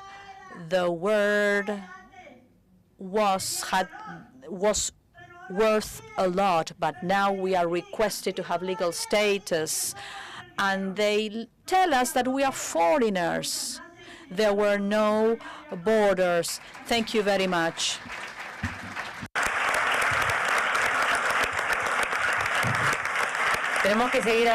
We have to move on with the program. There was a girl over there at the back of the aisle. We only have 2 minutes left. That would be the last intervention. The young girl at the back, please. Somebody at the back. Please decide. Who's going to take the floor? Do you want to do it collectively? Whatever you decide. Thank you. My hand has been raised for a long time. I had to come close to be able to get the mic. And I wanted to tell you what we lived through. I'm from Jujuy, a province in Argentina. I Tinte Marcos of a community, acá oeste, including Salinas Grandes and the lake Laguna Huachicchayo. Today we are fighting against the government, against justice, against the courts, hand in hand, because our government wants to knock down the Salinas, the salt quarries, or the lake that I was telling you about, Huachicchayo. Today, the court doesn't stand by us because the government, the administration is authoritarian. It's like communist. It doesn't pay us attention. And I am proud of being here, proud of Escazú. I believe that this lends a big hand to communities, but this needs to be implemented quickly, because today in Jujuy, in our province, the government is there they want to change, to reform the provincial constitution, and we're going to lose so much that protects the indigenous people, us, that is. We have lithium mining operations. It's amazing. If you saw that, we're being left without any water. All the mining operations take up so much water. The tolas are drying up. The vicuñas, the animals are dying. The birds are fleeing away. It's being desolate land. And today nobody supports us. Today we're alone fighting the government hand in hand. And I believe Escazú is a good thing. I'm not going to tell you. I mean, I have so much to tell you, but I won't because you don't have the time. So here we are, and participating the whole week, the plenary meetings, all the meetings. We came from Jujuy to be here today. Thank you for letting me take the floor. Thank you. It would be so good for this to be extended throughout Latin America. Perhaps you don't know. The people may not know what's going on in Argentina in the north of Jujuy. As we've learned today, what is going on in Latin America? It's not just Argentina, it's all of us. Thank you very much. Thank you very much. And now, as we said, we need to allow Panama to talk to us about the next forum of environmental defenders that will be held in the city of Panama. So, Francis Irene Barría, go ahead. Muchas gracias. Thank you. The Escazú Agreement, the tool that we are working on today, it's a geographic cohesion, also cultural and political cohesion that has managed to bring up to the discussion table by all countries this topic, to take it very seriously and ensure the safety and security of people who defend our home. It's everyone's home. We should protect them because we are speaking about the most dangerous region for an environmental defender. We cannot turn our backs to this reality. That's the reason why it's essential to work together, uniting generations, cultures, and ideas for a common good, to lead projects and goals already proposed by the agreement that have been set into motion and that opens the way for everyone's participation and work. Panama, by way of showing its commitment to the effective implementation of this agreement, we formally announced that we are going to host the second Forum of Environmental Defender on 26, 27, and 28 of September this year, 2023, and we will welcome you all. We are very enthusiastic about it. After having heard your interventions, we want to guarantee representation of all the countries and vulnerable groups. We want to congratulate the countries who have acceded the agreement and celebrate the efforts made by Colombia and Brazil to ratify the agreement. So we look forward to other countries that are yet to accede the agreement to do that as soon as possible, because that's certainly the way to achieve this agreement's impact. Thank you very much. Thank you, Panama, for organizing the second forum.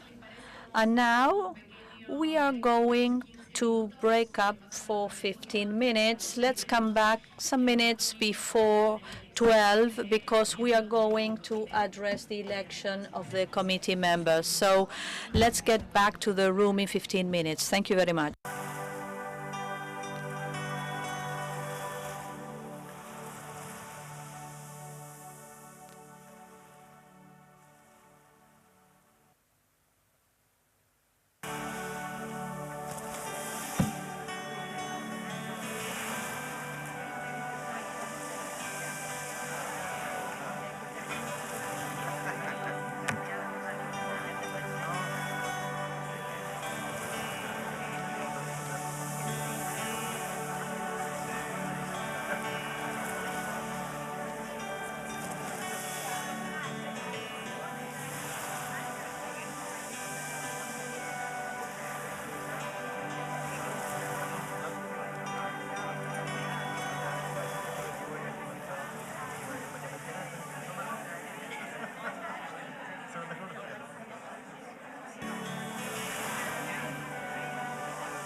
Bueno, vamos ingresando a la sala, las delegaciones, así comenzamos con...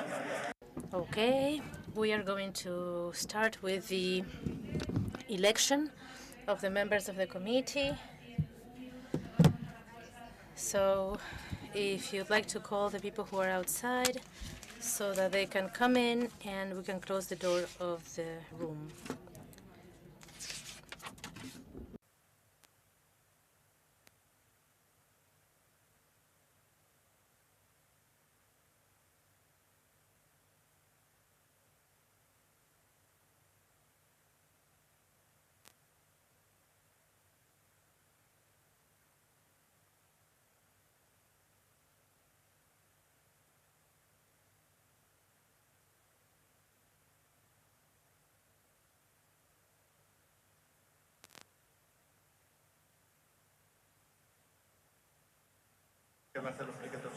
Tú lo vas a decir.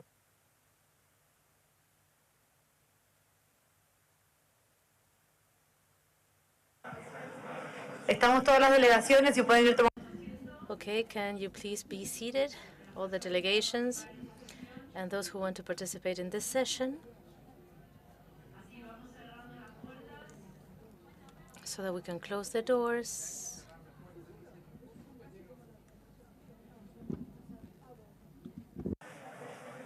Perfecto.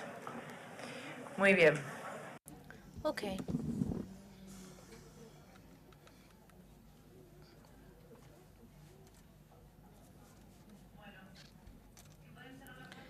Could you please close the door?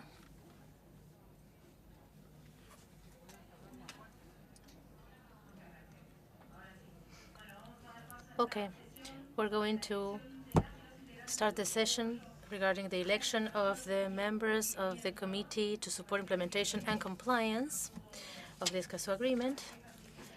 The heads of the delegation have been working for many months now, and we worked on Wednesday, yesterday afternoon, this morning, and now here in this session, we are going to decide. Let me remind you that the roster that we worked on is available on document LCCOP EZ.2-GDR-1. And I would like to remind you that the rules of operation of the committee point out that the Conference of the Parties shall elect the members of the committee by consensus. And this was our purpose all along, and that's why we worked so hard. If consensus cannot be reached, the Conference of the Parties shall elect such members by simple majority of the parties present and voting by secret ballot. And also I'd like to remind you of the fact that the term of office of the committee members shall be 4 years, renewable for another 4 years. A committee member's term of office shall begin at the conclusion of the meeting of the Conference of the Parties at which he or she is elected. So when today we finish with our extraordinary conference, you will be able to start, or they will be able to start with their term. But 3 of the members elected at the first election will serve for 6 years. Immediately after the first election, the chair of the Conference of the Parties shall draw by lot these 3 members. And we will do that too at the, next. And now, this is the time that many of you have been waiting for. I'm going to announce the people who have been elected to become members of the Committee to Support Implementation and Compliance. I'm going to mention each person who has been elected in alphabetical order. First, Guillermo Eduardo Acuña from Chile. Mariana Bleigio Valdez from Uruguay. Rita Leonet Joseph Olivetti from Grenada. Patricia Madrigal Cordero from Costa Rica. Andres Maria Napoli from Argentina. Carol Denise Angela Stephens from Jamaica. And Felix Wing Solis from Panama. So these are the 7 people who have been elected. And as you know, this was a process that we're going to describe to you by Marcelo Cousillas, the president of the chair of the presiding officers, is going to tell you about the process, because the purpose all along was to reach consensus to be able to select the candidates or select the list from the candidates. And I'd like you to please see the members of the committee on screen. So, Mr. Chair, you have the floor. Thank you, Madam Chair. As you pointed out, it's a pleasure to submit this report by the presiding officers and the heads of delegation of the state parties that have been working since yesterday, and even before yesterday, to be able to finish and complete the first election of the members of the Committee to Support Implementation and Compliance of the Escazú Agreement. Working towards consensus hasn't been easy. It's been a complex and difficult process, but it was very gratifying. And I say gratifying because of the quality of all the members of the roster that the presiding officers proposed to the states parties. All of them, as we pointed out, complied with the requirements.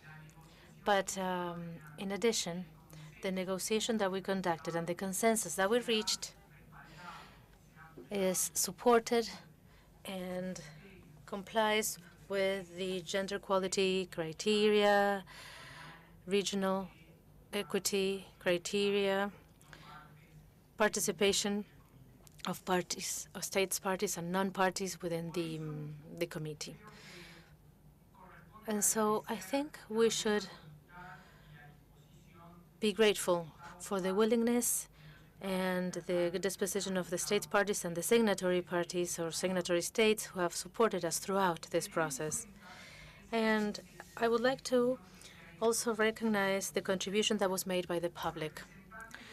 The public representatives sent us a group or a set of additional criteria that from their perspective it was convenient, advisable, and necessary to consider in the election of the first members of this committee.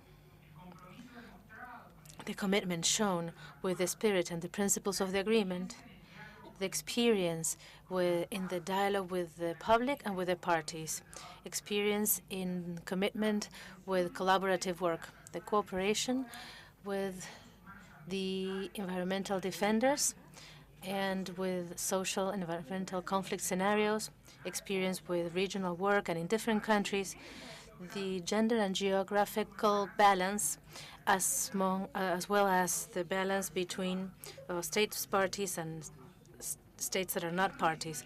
So we received these criteria as a contribution to build a unique model of environmental democracy in Latin America. And we shared this from the presidency, from the chair, from this office, and we tried to include it in the consideration and the debate, the deliberation for the election. Madam Chair, on behalf of the presiding officers and on behalf of the state's parties, I think that this list represents a significant step to give rise to a new activity, to a more in-depth exercise of compliance with our agreement. I'd like to thank and congratulate all the candidates that were part of the selection process.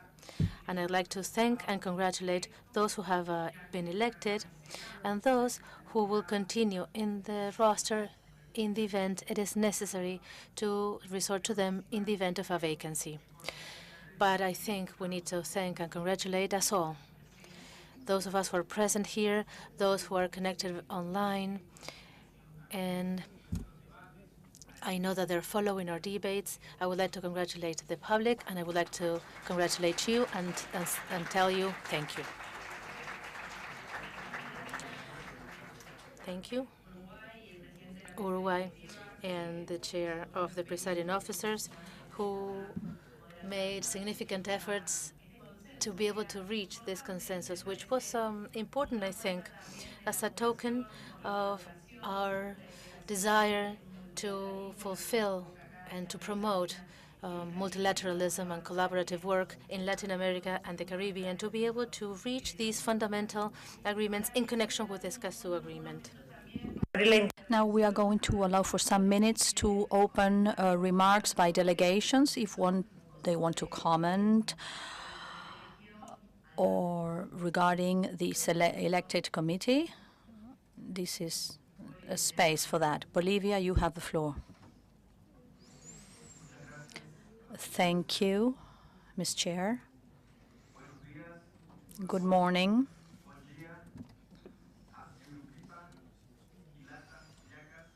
Speaking in their Aboriginal language.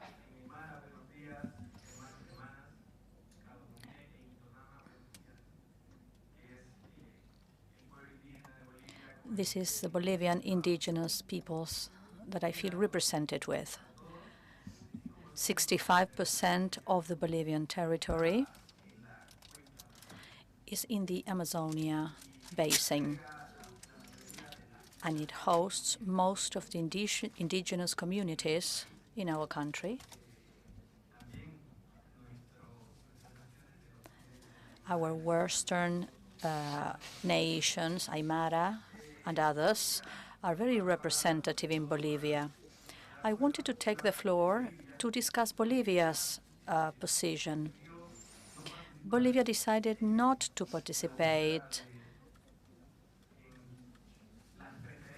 in seeking preferences towards the candidates because Bolivia has its own proposal that was submitted in October to the Secretariat, that is the Regional Committee to implement the Escazú Agreement.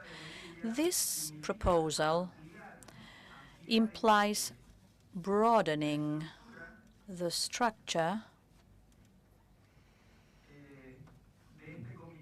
of this committee that is now being built and is based on Decision 1/3.2, where the Secretariat is requested to translate the proposals by Bolivia submitted in the first co-op regarding the Escazú Agreement. The chair was requested to start a consultation process with the states parties with the participation of the public to analyze how compatible or coherent or consistent they are towards improving the policies of the Committee to Support Implementation and Compliance of the Escazú Agreement, and to consider it in the next ordinary COP to strengthen the agreement's implementation. The rationale or the grounds for this proposal is that in relation to the rules relating to the structure and functions of the committee, Bolivia thinks it's important to adapt the proposal to include the participation of governments, bearing in mind the intergovernmental nature of the Escazú Agreement and a wider participation of the public towards adapting the membership of the committee. We believe that there should be an intercultural and intergenerational and gender equity approach. The public participation of the committee through experts is withdrawing importance to the public participation and is preventing governments from implementing the agreement. We need a more democratic participation that is more plural and participatory, and with a wider representation of the public, bottom-up perspective, with the recognition of the indigenous population in accordance with the proposal that Bolivia has put forward. Bolivia thinks that the committee, as a subsidiary body to the Escazú Agreement, should be made up or composed of the governments and the public, with a special representation of the indigenous communities and assuming an intercultural and intergenerational approach, as well as gender equity. These are the most important grounds that Bolivia took into consideration for its proposal. The annexes include this information, and the idea is to broaden the committee with this regional committee to support the implementation and compliance of the agreement, where we include one member, a state party member of each country, representing the public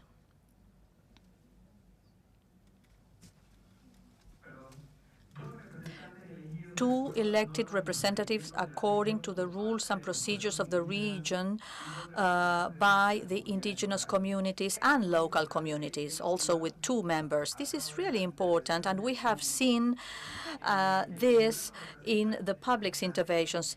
Different indigenous communities that are affected and suffer the damages in environmental matters, they claim their rights. And they spoke up some minutes ago. So Bolivia has not participated in the consensus until Bolivia's proposal is considered in the next conference to be held next year. Thank you, Bolivia. I understand that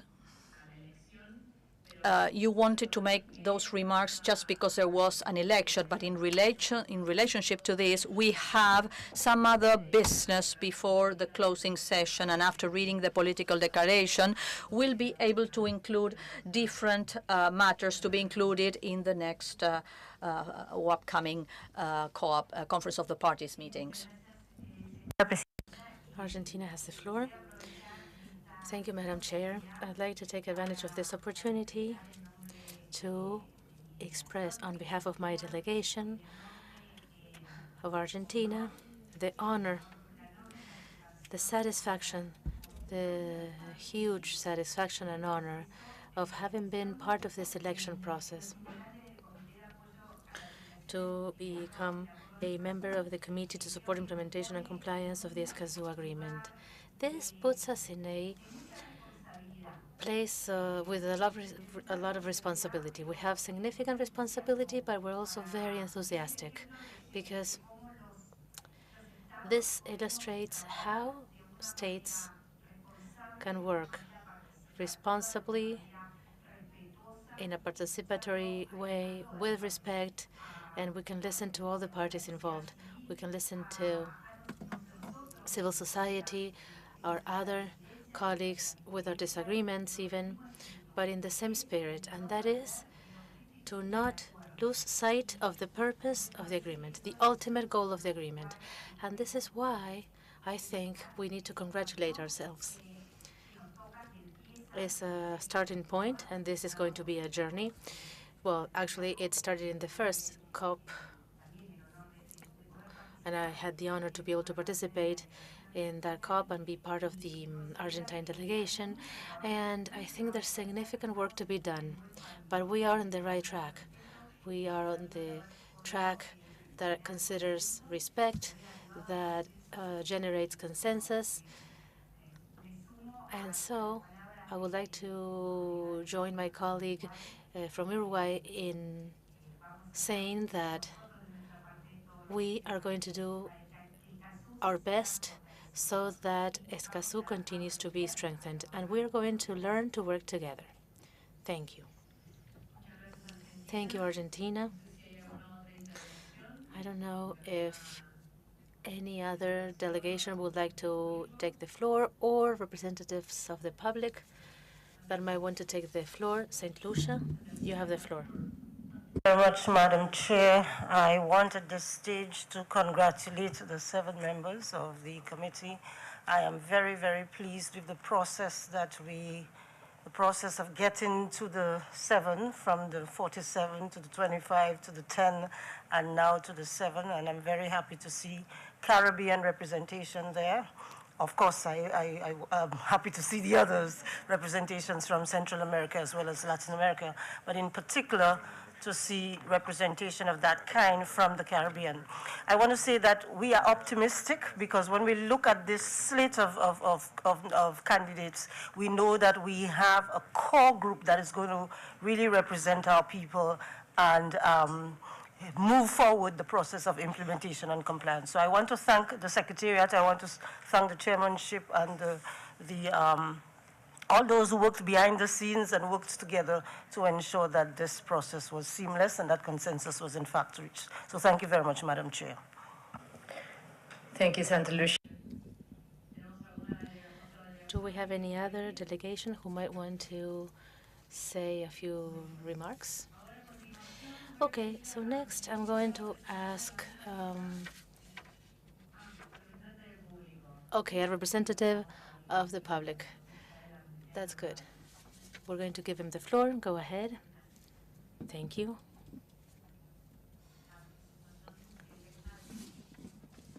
The elected representative of the public, on behalf of all the elected representatives of the public, we would like to thank all the candidates to become members of the Committee to Support Implementation and Compliance of the Agreement. We would also like to congratulate those who were elected. We would also like to urge the member states or the state parties to manage to get the best funding mechanisms to have a good operation of the committee that was selected today, to also intensify strengthening of capacity building in every one of the states parties, to promote the better operation of the bodies of the different institutions of the Escazú Agreement. We welcome and we are willing to work together with you and all the public. Thank you.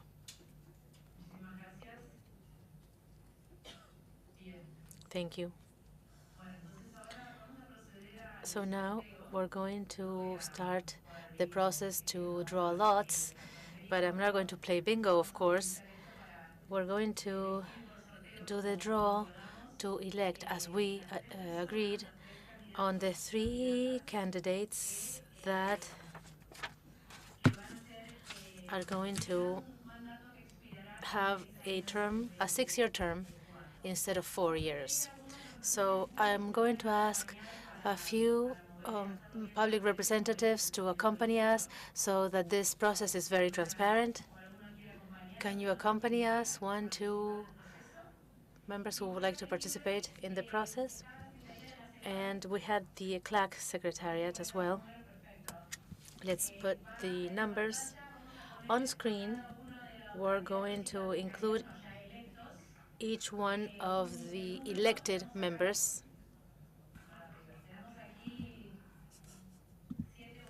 We have 7 numbers from 1 to 7, and we'll draw 3 numbers, and those 3 people that have those numbers will have a 6-year term, in an initial term of 6 years.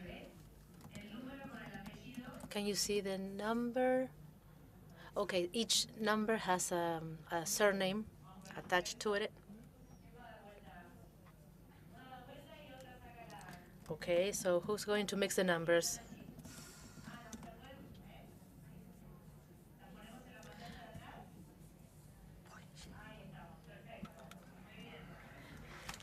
Okay, we can see in the back. Can you see the screen?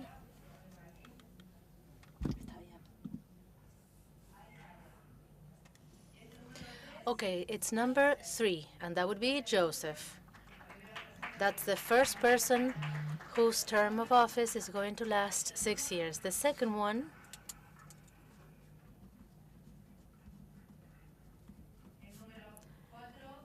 is number 4, and that is Madrigal for 6 years, his term of office.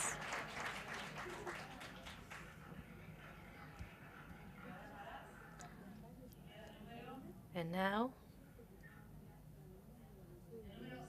we have number 6, Stephens, who's going to have a 6-year term of office. So Joseph Stephens, Madrigal are going to have a 6-year term, and the rest of the members will have a 4-year term. So all of them are part of the committee, so let's give them all a very strong round of applause.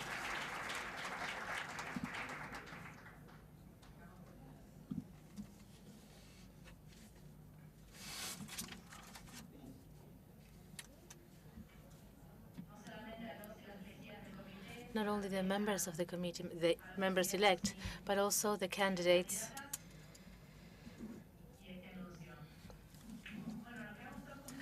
Okay, we're very touched, I think. Now, we're going to take a break to come back to our last session. So if you agree, at 12:42, sorry,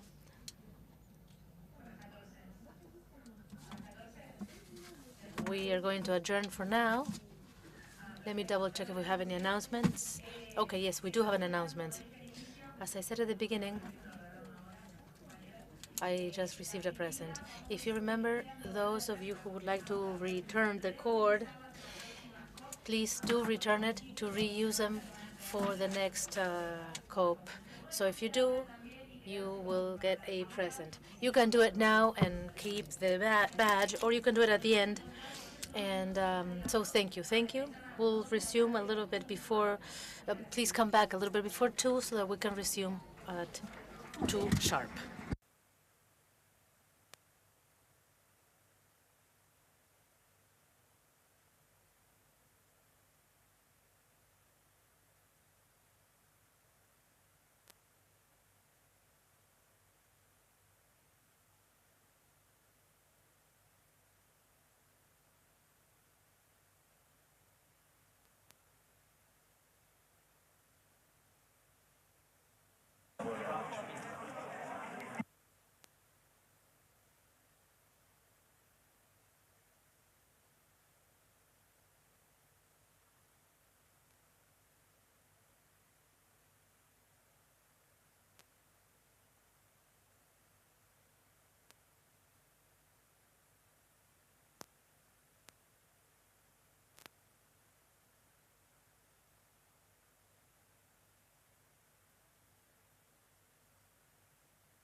Bueno, voy a ir llamando a todas.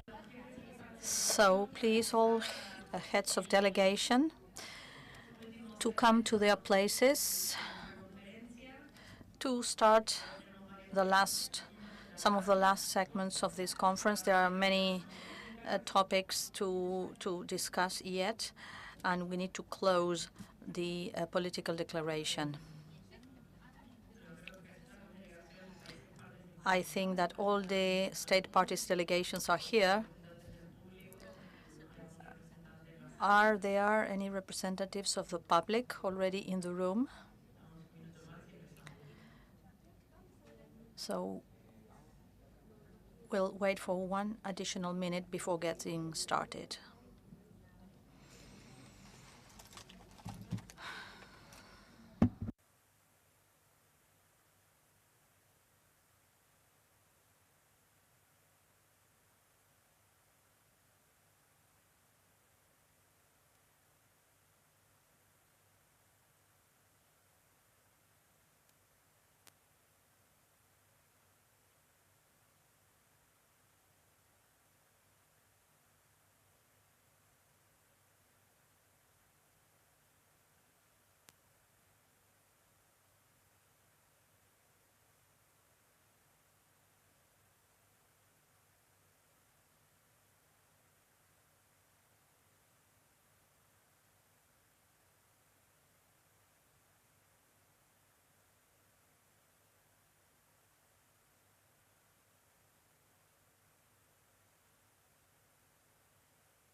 Bueno, ahora sí vamos a ir.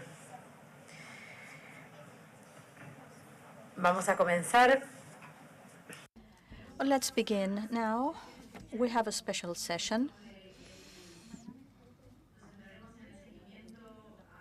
We'll follow up on decision 1.4 about financial arrangements. The Secretariat was telling me, please do not leave the room when we start speaking about money or discussing money or financing. We're all very tired. It's Friday, especially after lunch. But this is a very important session that we need to develop. The Article 14 establishes to support the financing of the implementation of the present agreement, the functioning of which shall be defined by the Conference of the Parties. In the second paragraph, the parties may make voluntary contributions to support the implementation of the agreement. And paragraph 3 states that the Conference of the Party may seek to obtain funds from other sources to support the implementation of the present agreement. Now I'm going to invite the Secretariat to report on the status on financial arrangements. As most of you might know, and you've seen over the 2 sessions at Escazú, there are voluntary workers, and now the committee to support implementation as well, and also from the Secretariat. As you might know, the agreement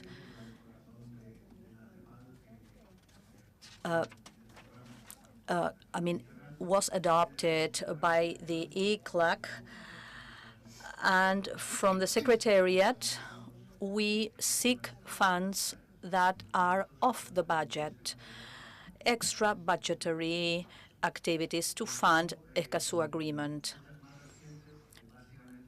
Lately, that has been translated into having a draft account. They are non-regular funds. That is one of the important topics for Escazú, funds that we see that we are making an effort to obtain those funds. That fund has helped us support small Caribbean eastern states to work on environmental plans or management plans, and for some implementation plans by countries present here. With a joint effort with other UN agencies, we have gotten together, and in these national implementation plans, you can see that several agencies have participated in. Chile, for instance, the UNEP has supported us, but the UN system has been providing support. So we have tried to seek some other stakeholders to support countries, not necessarily through the Secretariat. In other plans, the German cooperation and the French cooperation has been supporting these implementation plans. And this has been one of our goals. Not necessarily when we have the chance to get funds through the ECLAT. We wanted those funds to get to the beneficiaries. Along those lines, the support to the Defenders Working Group and the organization of the first annual forum in Quito was done with the support of Ecuador, but we also have the World Bank, the UNEP. All of them have supported and made their contributions, and this joint effort has enabled us to meet some of the Secretariat's needs. Along the same line, has been supporting the maintenance of the Principle 10 Observatory, and the GIC, the German cooperation, and UNEP have supported us. And we've been able to stay afloat, and we've also gotten some resources from the Ford Foundation that gave us the participation platform for the elections. We are going to use it for consultations in the future. And we know the foundation has supported us and will continue to do so to support the participation in the Defenders Forum. In general terms, those are the resources that we've been getting and channeling towards other countries. This does not resolve structural troubles because the Secretariat should provide those resources, actually. And the voluntary fund, we have some good news. I'm not going to break the news, but this fund, it has become operational. There has been a first contribution. There are other interested parties as well.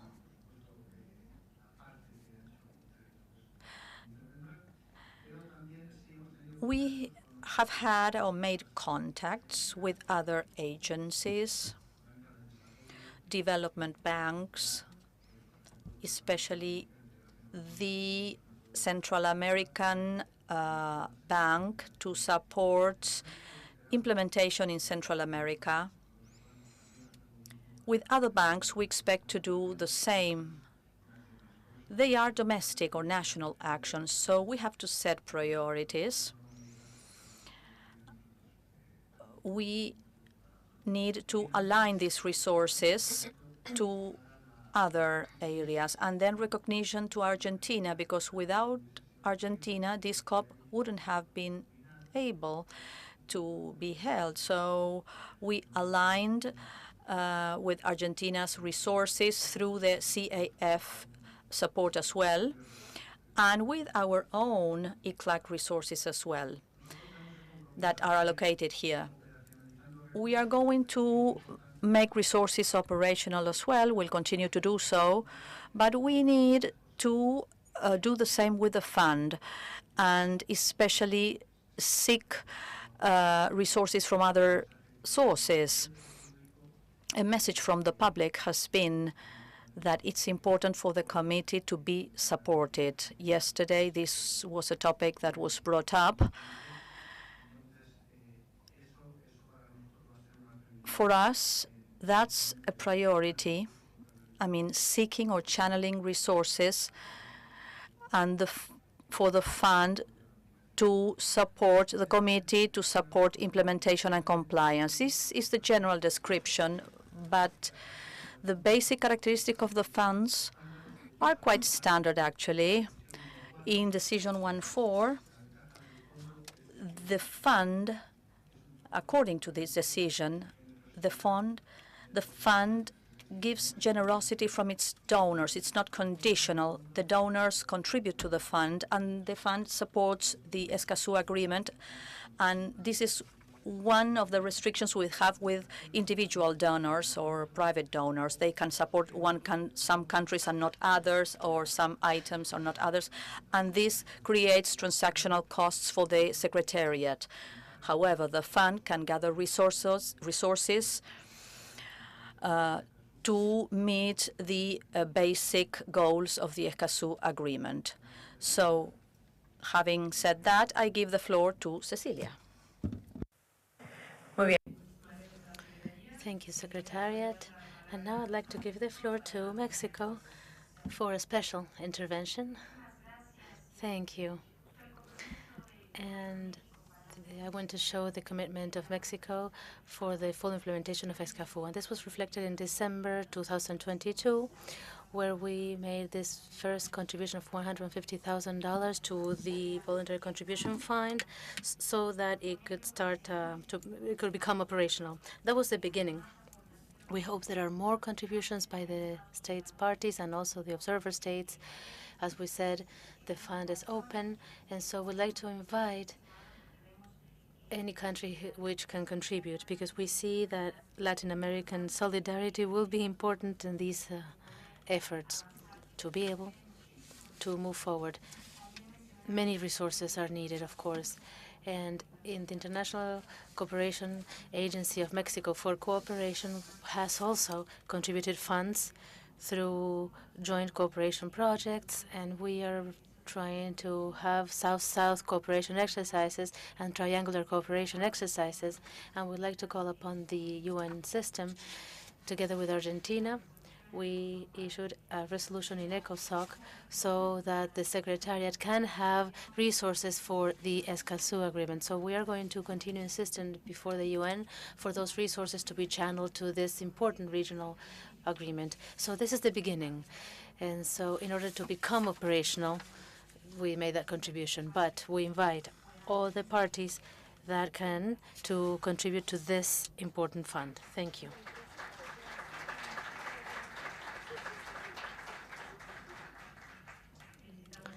We'd like to congratulate Mexico, and we thank the government of Mexico for its generosity.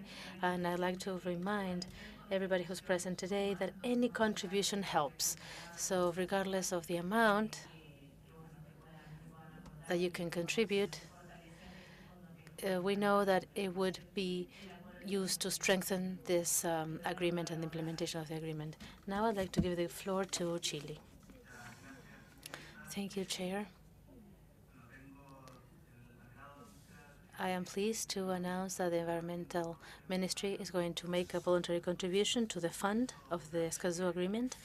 This is thanks to the fact that our National Congress approved within the budget law last year a contribution which, together with a cross-cutting contribution, this was the approval that included the support to become a party, and that included a contribution for this fund. So the full implementation of this agreement requires efforts to leverage financial resources, and we hope that this contribution can help move forward and to have more environmental democracy standards and democracy for Latin America and the Caribbean. Thank you.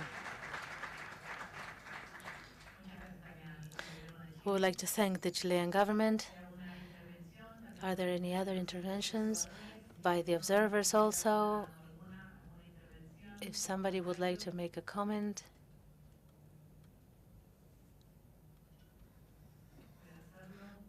They can do so. It doesn't have to be an announcement. It can just, be a statement saying that soon they would be able to make a contribution or a deferred payment check, for example.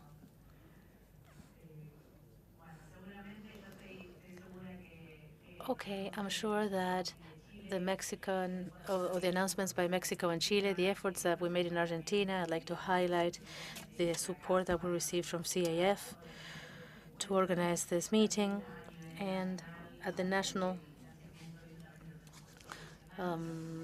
level, the Secretariat of Climate Change, the Sustainable Development and Innovation Secretariat contributed this with the contribution of ECLAC, and not only the hours that were devoted, but also the specific funds, so that many of the delegates were able to be here today.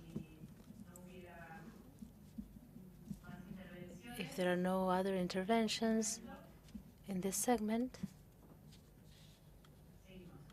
we would continue then. So we will go on to the last session about approved decisions, other matters, and then the closing. So if you agree, I am going to read the approved decisions.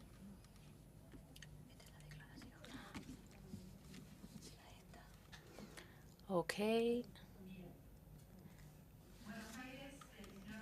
Buenos Aires, 19 to 21st April 2023. This is a draft decision to 1, election of members of the Committee for the Support and Implementation of the Agreement. The Conference of the Parties, remembering paragraph 1 of Article 18 of the Regional Agreement about access to information, public participation, access to justice in environmental affairs in Latin America and the Caribbean, that is to say the Escazú Agreement, where a committee to support the implementation and compliance of the Escazú Agreement is a subsidiary body to promote the enforcement and support the parties in implementing the agreement.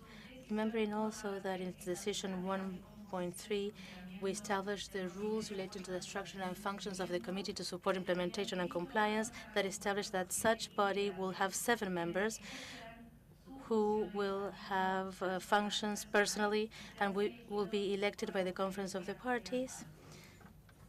And considering the roster of candidates prepared by the presiding officers, taking into account equitable geographical distribution, gender parity, and the legal experience and knowledge, we elect the following persons as members of the Committee to Support Implementation and Compliance by consensus. Acuña Guillermo Eduardo from Chile, Blenjo Valdez Mariana from Uruguay, Joseph Olivetti Rita Leonet from Grenada, Madrigal Cordero Patricia from Costa Rica, Napoli Andres Maria from Argentina, Stephens Carol Denise Angela from Jamaica, Wing Solis Felix from Panama.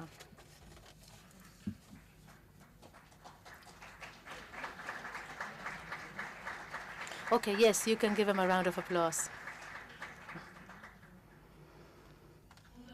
Item 2, we take account of the drawing of lots performed by the presidency, where we appointed the following members for a 6-year term: Joseph Olivetti, Rita Leonet from Grenada, Madrigal Cordero Patricia from Costa Rica, and Stephens, Carol, Denise, Angela from Jamaica.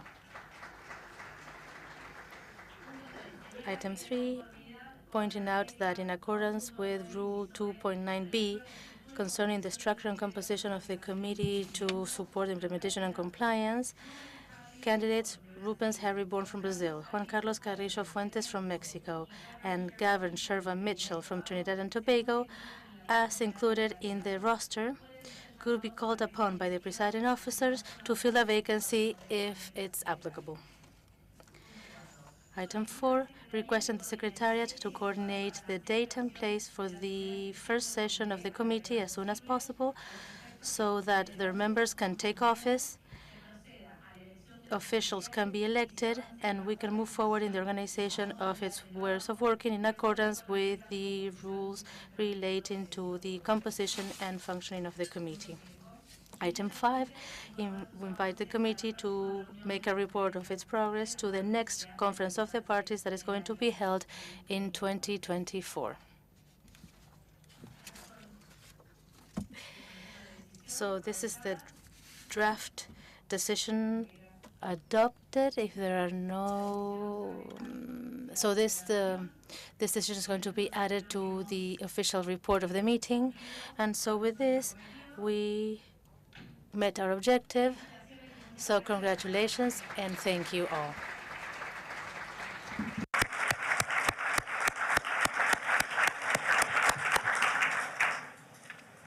Ahora bien, now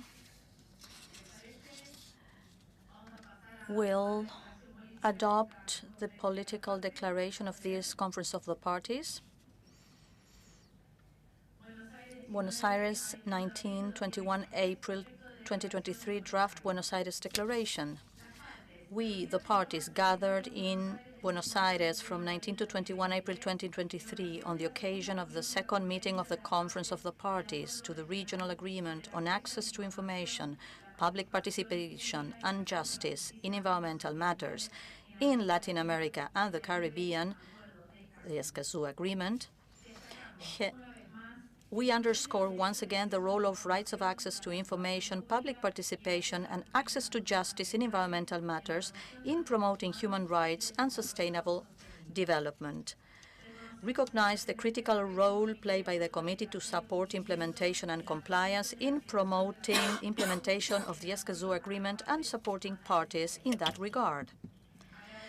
Thank those who participated in the process to elect members of the Committee to support implementation and compliance, particularly those that presented applications, and congratulate the elected members of the committee.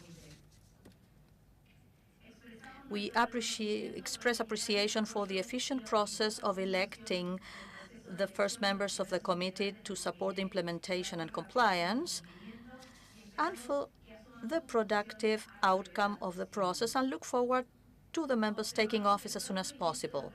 Note that the committee promptly starting its work will be a vital step towards effective implementation of the Escazú Agreement and will enable parties to receive specific support in that regard, in accordance with their needs and circumstances. Acknowledge that it is a major challenge to form and inaugurate the committee with creative and balanced working methods that enable it to fulfill its purposes as stipulated in the agreement, with significant participation by the public as appropriate. Reiterate the need for adequate support for implementation of the agreement, including for the work of the Committee to support implementation and compliance, and applaud the launch of the voluntary fund with contributions from Mexico, and we should add Chile as well, and other future contributions. Commend and express gratitude for the efforts of the parties that have begun to implement the Escazú Agreement. Welcome the implementation guide of the agreement prepared by the Secretariat, and call for continued international cooperation to build national capacities to that end. Celebrate the convening of the first annual Forum on Human Rights Defenders in Environmental Matters in Latin America and the Caribbean in Quito on the 22nd and 23rd November 2022, and encourage the ad hoc working group to continue making progress in the drafting of the action plan to be presented at the next Conference of the Parties. Pledge to continue working to make progress on the topics to be addressed at the third meeting of the Conference of the Parties to the Regional Agreement on Access to Information, Public Participation and Justice in Environmental Matters in Latin America and the Caribbean, to be held as an ordinary meeting in Santiago from April 22nd, 24th, 2024. Thank the presiding officers who have steered the process of electing members to the committee to support implementation and compliance, and the process leading to the second meeting of the Conference of the Parties, the Economic Commission for Latin America and the Caribbean for its support in its capacity as a secretariat of the Escazú Agreement, and all the delegations for their dedication and commitment. Also thank the public and their representatives recently elected through the regional public mechanism for their significant participation and contributions. And further thank the experts and regional and international organizations and other important stakeholders that participated in this extraordinary meeting. Congratulate Belize, Chile, and Grenada for depositing their instruments of ratification or accession as applicable with the Secretary General of the United Nations, and encourage all signatory countries and non-signatory countries to become parties to the Escazú Agreement as soon as possible. Express gratitude to the government and the people of Argentina for organizing the second meeting of the Conference of the Parties. That's the draft declaration that we produced with delegations. If there are no additional comments, Mexico has the floor. Thank you. They are just small and specific comments. The first paragraph, we highlight the role. The Escazú Agreement, it speaks about the contribution, so we'd rather include the Escazú Agreement text or the wording here. The contribution is the contribution. It's about the wording. We should use the word contribution in English, which better reflects what is written down here. So this is my suggestion. And then what I have repeated is that in the Spanish version, we would appreciate all the review to allow for gender or inclusive language. Paragraph 3, it says the people who have participated in the members. This is not an issue in English, but in Spanish there is a gender differentiation, so that is what they are trying to sort out. So point number 3 should be reviewed along those lines. And then in paragraph 12, we also thank the public and their representatives, right? It's about a Spanish issue rather than English. In English, the wording is inclusive as it is. Bolivia has the floor. Muchas gracias. Thank you. The delegation of Bolivia wants to make a couple of contributions to the different paragraphs or to the different items. For example, point number 1, where it says access to justice in environmental matters in promoting human rights. I would like to add the rights of Mother Earth and sustainable development. Then in item number 5, where it says observing that the organization of the implementation of the Escazú Agreement, and for the parties to have support in that regard in accordance with their needs and circumstances, we would like to add item 5 bis, We express our firm commitment to fully consider the plurinational state of Bolivia's proposal in the framework of a regional dialogue among governments and the public, to have a consultative process to harmonize the decision between the Committee to Support Implementation and Compliance with that proposal in the framework of the Decision 13 of COP1, with a view to improving the procedures for the implementation and compliance or functioning of the committee. Item number 6, where it says we acknowledge the major challenges, the creative and balanced working methods that would enable the committee to fulfill its purposes as stipulated in the agreement, with significant participation by the public. We would like to add "and of the government as appropriate on the basis of a transparent, open, and constructive dialogue." In item number 7, when it says reiterate the need for adequate support for implementation of the agreement, including for the work of the committee to support implementation and compliance, we would like to add "and ongoing regional dialogue to improve its work." And then it will continue as it was before. Item number 10,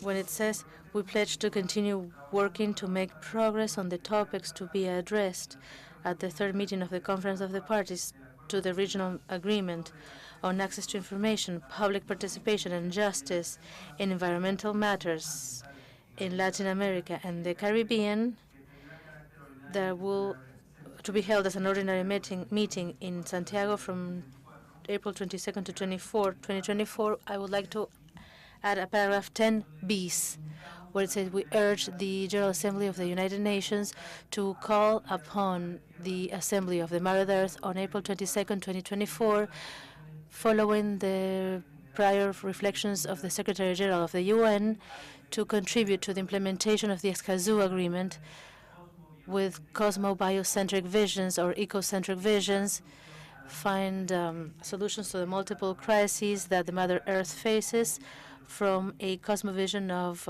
indigenous populations. So that would be it. Thank you, Bolivia. And now Nicaragua has the floor. Gracias, Presidenta. Thank you, Madam Chair. In paragraph 8, we would like to add, or perhaps include in a clearer way, the issue of cooperation. And so in this regard, where it says we call to contribute, we would like to say strengthen and promote cooperation, technical and financial cooperation at the international level on a bilateral and multilateral basis to continue or build national capacities to that end. So that would be our suggestion. Thank you. Thank you, Nicaragua. I'd like to give the floor to the Secretariat now. Okay, we took down all the comments, and I would like to make a couple of suggestions. Many of those comments are easy to include. Some of them are more complex and would require further detail. So I would like to ask the Bolivian delegation, where you put forward in one of the first paragraphs that is solved already in decision 3 of the first conference of the parties, and this is solved expressly. So with a view to having a close declaration regarding the successes of this conference, I would like to ask you if you think that it would be a good idea to include that paragraph explicitly in the report of the meeting. In that case, that would allow us to have something that is resolved in a decision, but bring it in the report so that it is not forgotten, quote unquote. And so regarding the other paragraph, which is longer, there is a suggestion that is similar, since the request that we receive with interest from the Secretariat goes perhaps beyond the competencies of this Conference of the Parties. And so we would like to invite you to perhaps I would like to see if we can include that in the report and find a reasonable place with the Secretariat to make that petition before the General Assembly. Adelante, Bolivia. Bolivia, you have the floor.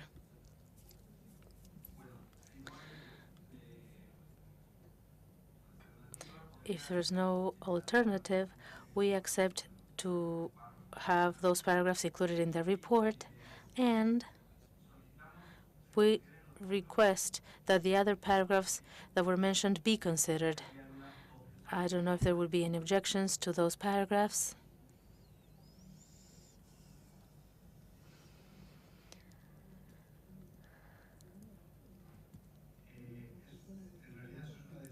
That's a decision of the parties. The suggestion that the Secretariat made was regarding those two longer paragraphs. In opinion of the Secretariat, the two elements mentioned, I think it was paragraph 8. I think these elements are easy to include, and they reinforce, like the paragraph proposed by Nicaragua, they reinforce aspects that are already included in the declaration. So the Secretariat doesn't see any problem with that. But that's it. This is up to the parties. The incorporation of the Mother Earth topic is a theme that during the negotiation it was mentioned. It was included in the report as a relevant element for some delegations, but it was not included explicitly in the negotiation of the agreement. So this is what the Secretariat can contribute, but these are decisions by the parties, of course, in the declaration.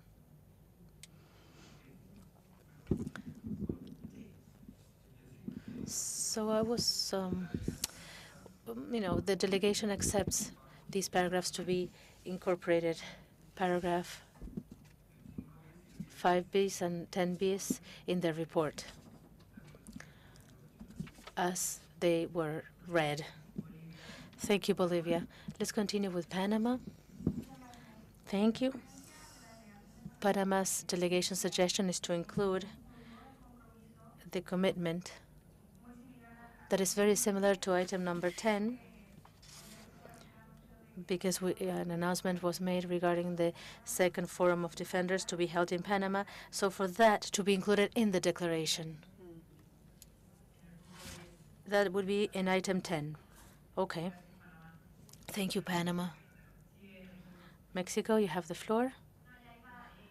I was going to make a comment regarding the Secretariat's opinion about the report, but since Bolivia agrees to have this included in the report, there's no need for my comment anymore. Thank you, Mexico. Ecuador, you have the floor. Thank you, Chair. Thank you, Secretariat. Initially, when we received the draft declaration, we thought it was very well done, balanced, and that it reflected the substantial topics that we addressed during the event. Our suggestion that was sent to the Secretariat is almost an editorial suggestion. We suggested to include after the cities also the countries, like Buenos Aires, Argentina, Quito, Ecuador, Santiago, Chile, in 3 specific paragraphs. And to support the suggestion of the Secretariat, and we would like to thank Bolivia for its flexibility to include those paragraphs, those substantial paragraphs that at some point will have to be discussed in depth by the countries, so that we can include them in a declaration. And perhaps the forum could be, or the space could be in the next forum or at some point during the next COP. Thank you, Chair. Thank you, Ecuador. We took down adding the countries. Okay, now Chile has the floor. Thank you, Chair. We would like to thank Bolivia for its flexibility to be able to include these paragraphs in the report, because it's fairly late in the meeting, and the idea of the declaration was to have some verification of some elements that I think can be useful to provide continuity to this process and not open up discussions regarding topics that can be extremely legitimate and of interest to many of the delegations, but that haven't been the focus of the discussion or the purpose of the consensus of this group. And so from that perspective, we would like to clarify that all the inclusions, we would like to ask if all the additions are going to be included in the report or in the text, because otherwise we would have to look at these in the text, and we would have to ask for instructions if that were the case. Entonces, le doy la palabra a la Secretaría. The Secretariat. There are 3 types of inclusions. One of them requested by delegations that are easy to be included, such as the announcement by Chile of its contribution, or congratulations to Panama for its new forum meeting, including inclusive language or wording in the declaration in Spanish, and countries and their capital cities as proposed by Ecuador. These are relatively easy to include. There are others that are not that easy, and we believe that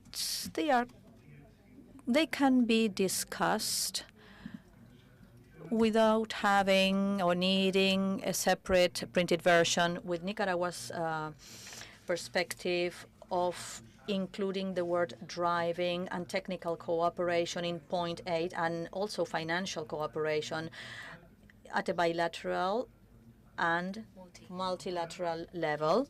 That is easy to include. And as to Bolivia,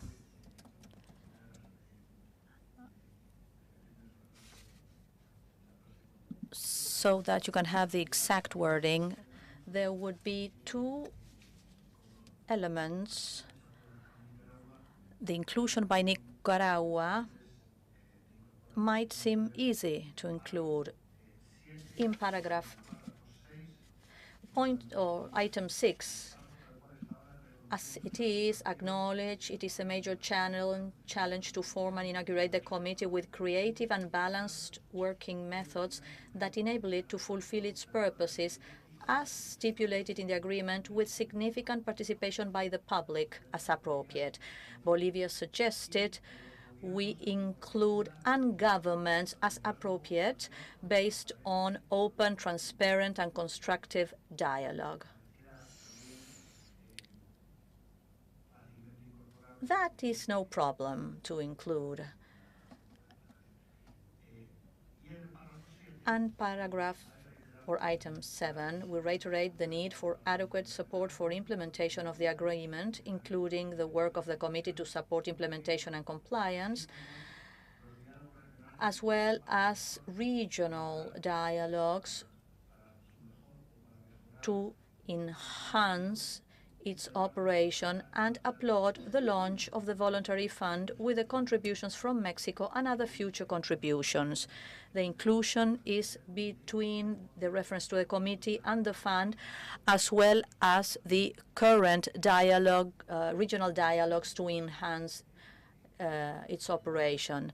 So we should make some clarifications here.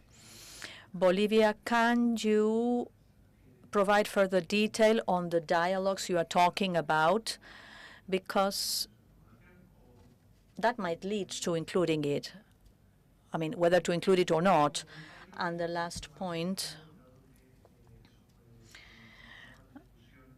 this was a topic for discussion during the negotiation. In paragraph 1, after promoting human rights, the Mother Earth and sustainable development. We might remember that this paragraph comes from the goal, the objective of the Escazú Agreement, that explicitly states all along the agreement and in the preamble to the agreement, refers to human rights and sustainable development. this will be a different type of inclusion to what is in the agreement right now. So, in that sense,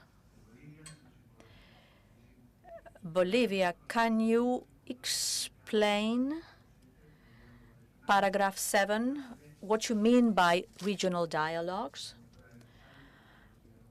It might not be needed because regional dialogues are in place right now. And paragraph 6, I think it's easy to revise. And a topic that is still pending is the issue of the Mother Earth. Bolivia, you have the floor.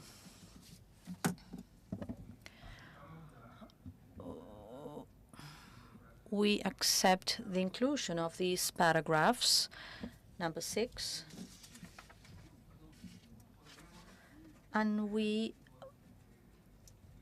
might consider having some additional time to try to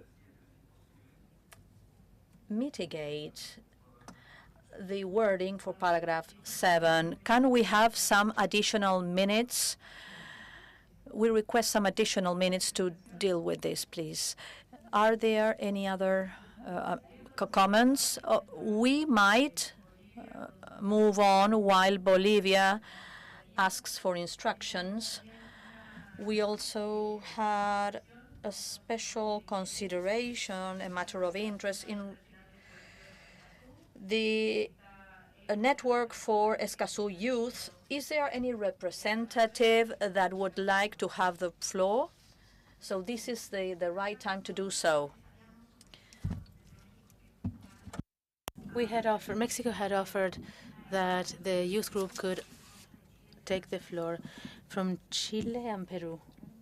Youth groups from Chile and Peru.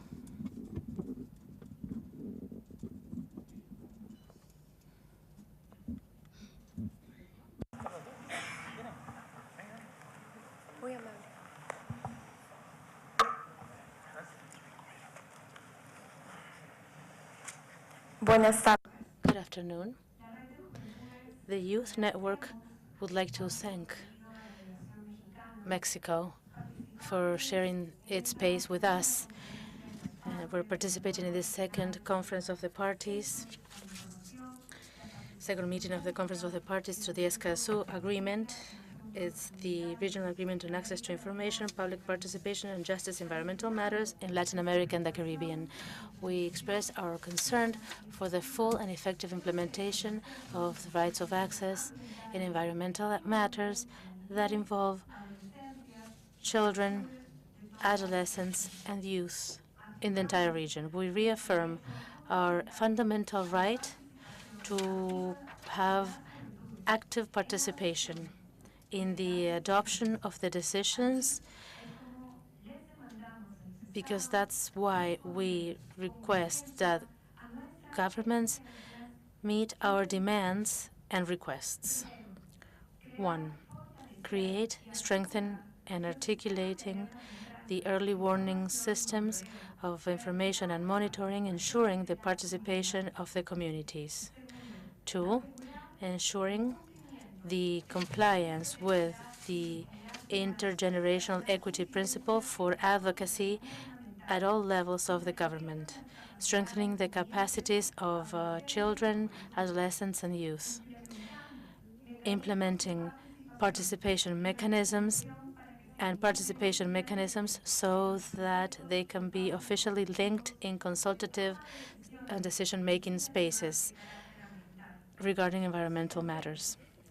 3, we recognize, develop, and strengthen the participation processes that include an intercultural approach for the interaction of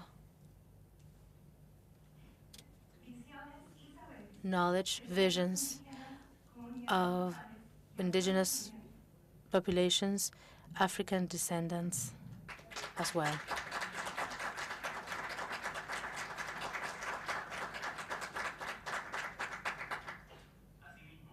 Additionally, establishing environmental public policies that promote the peace in all the territories for an inclusive, proper, and effective public participation.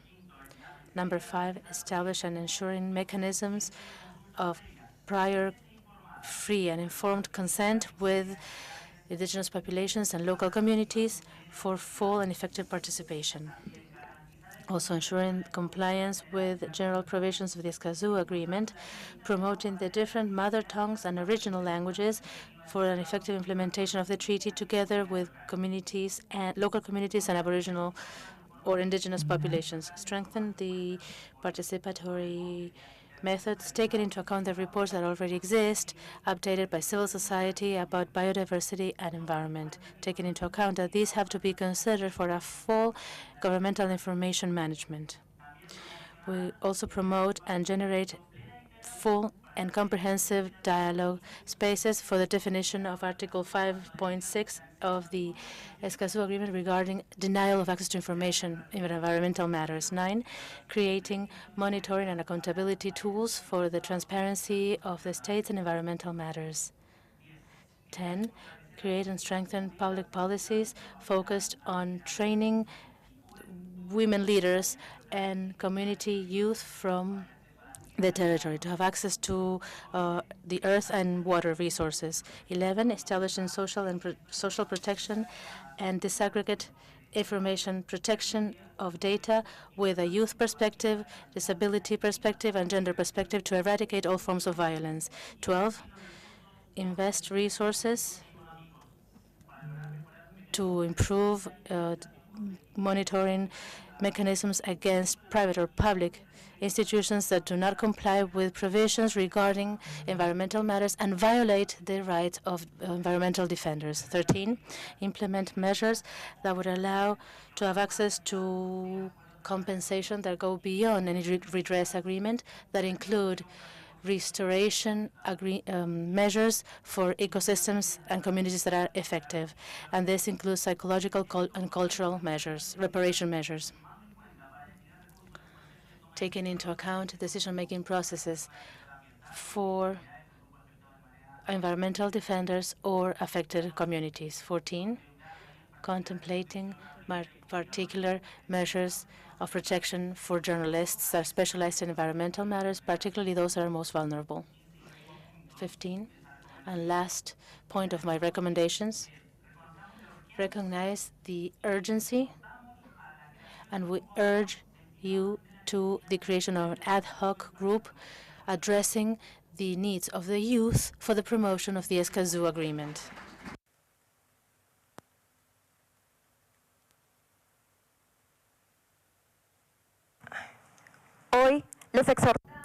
Today, we urge you to recognize the organizational process for that articulation and the children, adolescents, and youth organizations to include them in all processes, ensuring that financing is provided to strengthen our participation. Finally, we demand the promotion of socialization, promotion, and dissemination of this agreement and of the information regarding legal or judicial processes of protection of defenders, emphasizing the local communities, promoting the environmental protection and the defense of indigenous populations. Today, we repeat, there is no mechanism that is viable and effective if the voice of all, or without the voice of all. We demand intergenerational nature, promotion and full participation. Nothing for us without us. Thank you.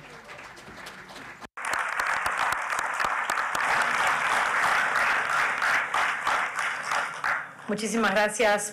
Thank you for your intervention, and thank you, Mexico, as well, for sharing your space with this organization. And so we take note of the recommendations of the Youth Network, and we have proposed to include this on the website of the Escazú Agreement if you send it to us electronically so that we can post it and we can disseminate it as you requested. And now I'm going to give the floor to the Secretariat.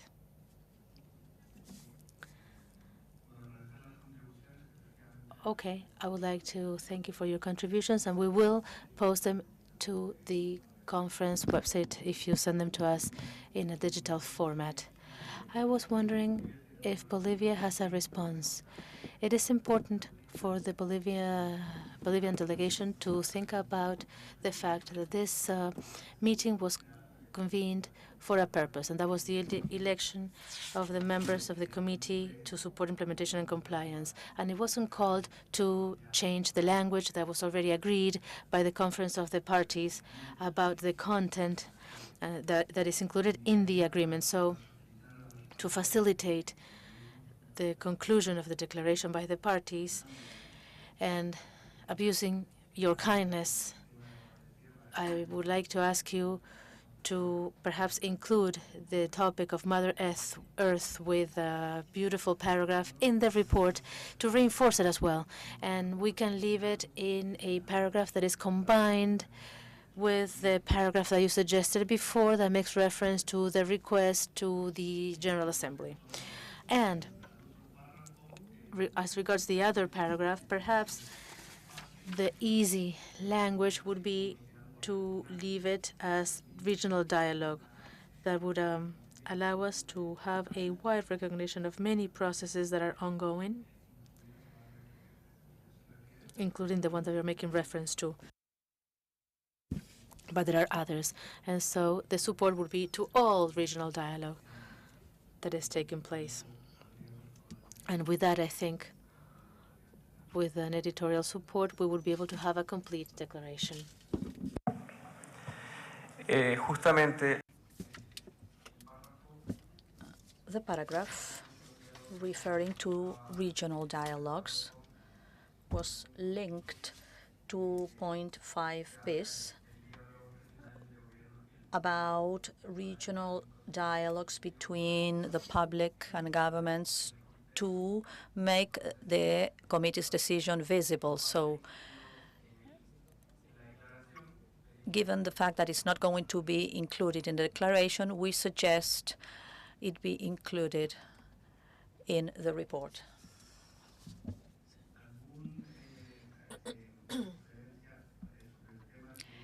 Any suggestion about the Mother Earth? Shall we reinforce it together with that paragraph? Are you going to send us that text? This would be just the last word.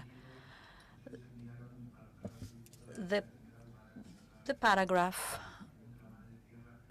to convene the meeting of the Mother Earth, we can include a wording emphasizing Bolivia's interests and eventually some other parties' interests. And after that, the call for that meeting, and that can be separated in 2 paragraphs in the report. Is that okay with you? Yes, it's fine with us. So I think that with these changes, I can read them out again.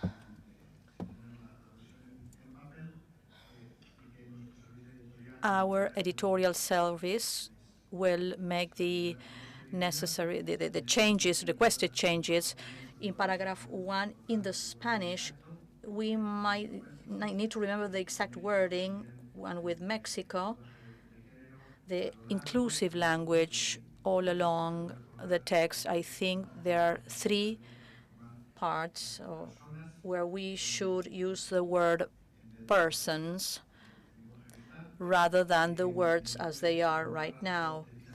And then in financing, to include Chile's request between Mexico and any other future contributions. Paragraph 8, the contribution of Nicaragua about continuing, but rather driving technical and financial cooperation at a bilateral and multilateral level. Paragraph 9, aside from congratulating the forum to celebrate Panama's venue as the second forum, and we should also include country names together with their capital cities. And finally, Bolivia's paragraph 6. By the end of the paragraph, including and governments as appropriate based on open, constructive, and transparent dialogue. With that, I think we have covered all the comments that the parties have made, and the report will include the 2 paragraphs suggested by Bolivia, including a specific mention to the Mother Earth. So, Chile. Thank you. We want to go back to this topic. We have some doubts, but thanks to your explanation as a secretariat, I think that you have shed some light on some of our questions, but we still have some doubts regarding the wording proposed. And we understand that all Bolivia's contributions will be reflected in the report. Is that what you mean? With the exception of paragraph 6, referring to governments as appropriate based on transparent and open and constructive dialogue. Would that be the only review to the declaration text? Yes, Bolivia, with its generosity, included the 2 bis sections in number 5 and number 10. And to reinforce the Mother Earth issue is to change the wording in the text, but this does not prevent us from including it in the report. We should make a specific mention about Bolivia's concern regarding the Mother Earth, and after that, the paragraph to be sent by Bolivia. In summary, the paragraph in number 6, by the end of it, and I repeat, the paragraphs acknowledge that it is a major challenge to form and inaugurate the committee with creative and balanced working method that enable it to fulfill its purposes as stipulated in the agreement, with a significant participation by the public and the governments as appropriate, based on open, transparent, and constructive dialogue. Chile. Thank you. Thank you for your explanation. It's even clearer right now.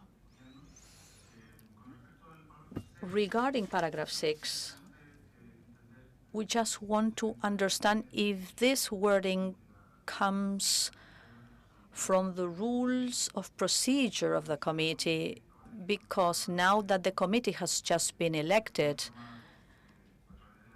through the declaration, I think we would be interpreting what the committee would be, or restricting its capacity for action or its relationship with governments. Because if it's open, constructive, and transparent dialogue, we think you are referring to relationships and communications between the committee and the governments as appropriate through the procedures described in the regulations, the rules of procedure, I mean. So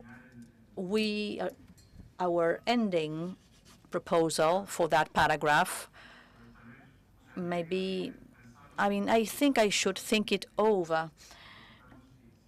Let's wonder if this wording has been approved in the rules of procedure of the committee. And we want to make sure if it is consistent or not with the rules of procedure for the committee as they stand right now, or as they are right now. In the rules of procedure, the committee has some degree of autonomy, and it's a subsidiary body. So we would understand that it should have open, constructive, and transparent dialogue with the parties. The Secretariat, or at least myself, I don't see any problem in its wording regarding the powers of the committee. But I open this issue up to the parties for further consideration. Mexico, you have the floor. Thank you. Of course, we thank Bolivia for its flexibility. In paragraph 6, we see that we can contribute for the committee to establish dialogue with the government. So we see that it is a good idea and constructive, and it adds value to make reference to that point. So on our behalf, we have no objections for that language to be included.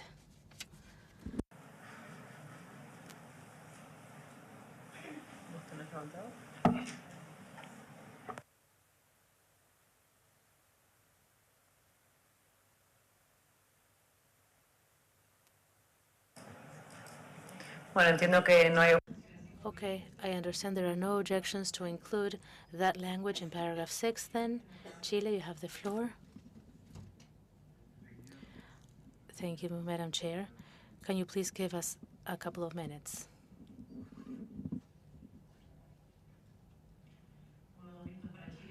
Okay, 1 or 2 minutes for Chile.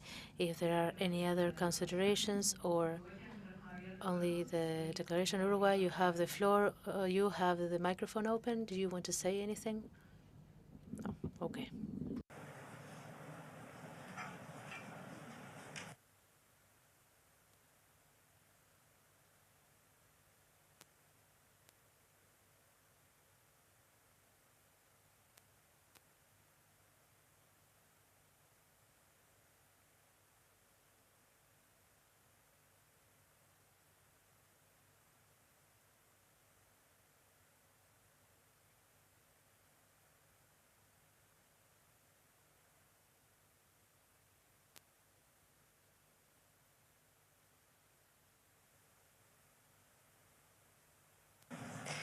Mientras tanto, Meanwhile, if there are any other considerations, I mean, in addition to the political declaration, this would be the time to raise it. After we conclude with the declaration, we're going to proceed to close the conference.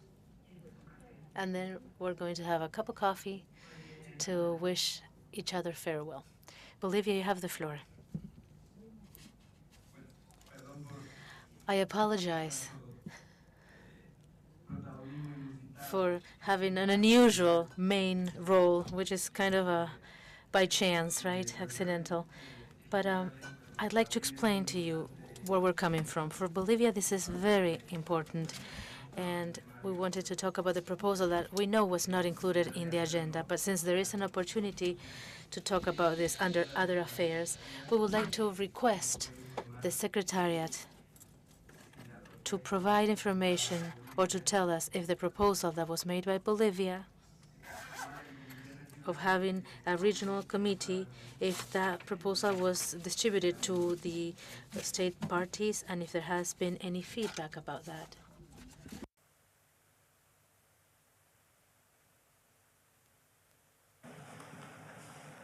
Le damos la palabra ahora a la Secretaría. Okay. As the delegations very well know, when the first conference of the parties ended, the delegation of Bolivia, in decision 3, it was clearly established that there was a request to the Secretariat to translate and distribute the proposals that had been delivered during the conference of the parties, and that at that conference, I want to highlight that during the conference, let's provide some explanation.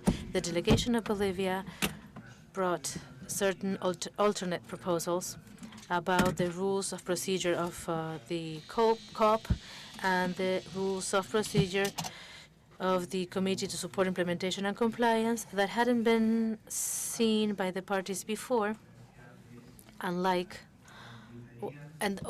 that they were different from both sets of rules that had been negotiated during the previous 2 years. However, in the case of the rules of procedure of the Conference of the Parties, the delegations listened to the additions that Bolivia wanted to make.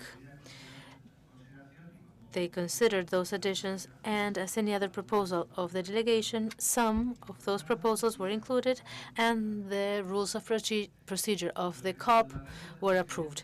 Regarding the rules of procedure of the Committee to Support Implementation and Compliance, the delegation of Bolivia presented a new proposal of alternate rules. And having said what I said before, these were discussed regarding the proposal that had been negotiated during the previous 2 years, but at that point, some considerations made by the delegation of Bolivia were included in the rules that are now approved by the Conference of the Parties. However, in addition to that, the delegation of Bolivia requested that the alternate proposal be expressly and completely be translated by the Secretariat, because it was not available in Spanish, that it be translated, circulated, and that the chair started a consultation process. As you can see on the ECLAC website, that proposal was promptly translated, circulated, and the chair organized a consultation process among the parties, which is going to be reported in the second ordinary conference of the parties, because that is the purpose of that conference. So that's Bolivia's proposal that was in accordance with the decision. Bolivia proposed changes to that proposal, and then the chair of the presiding officers will have to see this and discuss this, because the process organized by the chair was based on Bolivia's proposal made at the Conference of the Parties.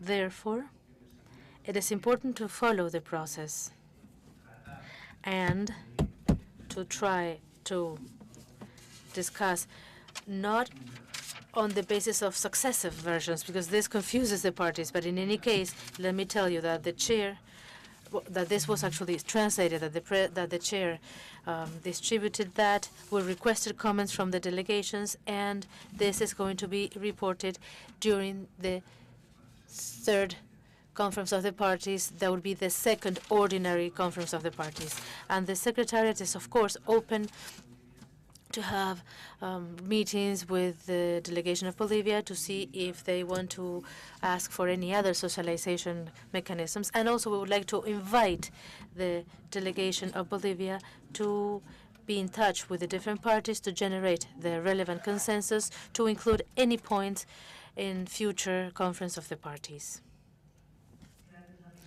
Thank you, Secretariat. And now Chile has the floor. Thank you. We were having internal consultations in the delegation, and I think we can accept the additions to paragraph 6 of the declaration. But we would like to propose a couple of amendments to make it a little bit more consistent with the work of this COP. So when it says, when it's making reference to the governments as appropriate, our proposal to make it consistent with the rest of the documents of the conference would be to replace governments with states parties, which is within the mandate of the committee, to avoid ambiguities in this regard. And at the end of the phrase, or at the end of the paragraph that is proposed, we would like to add, in accordance with the rules of operation and composition of that committee. And with that, I think we would be ready to move forward. Thank you.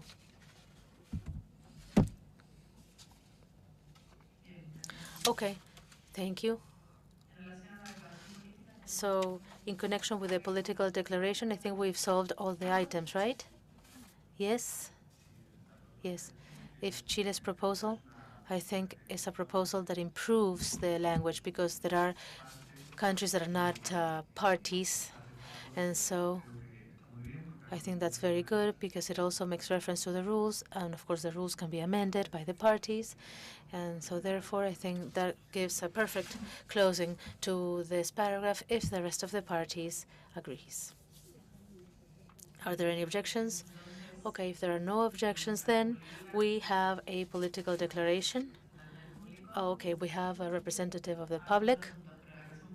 Okay, that was for other affairs. So regarding the political declaration, okay, well, we do have a political declaration. Let's give it a round of applause.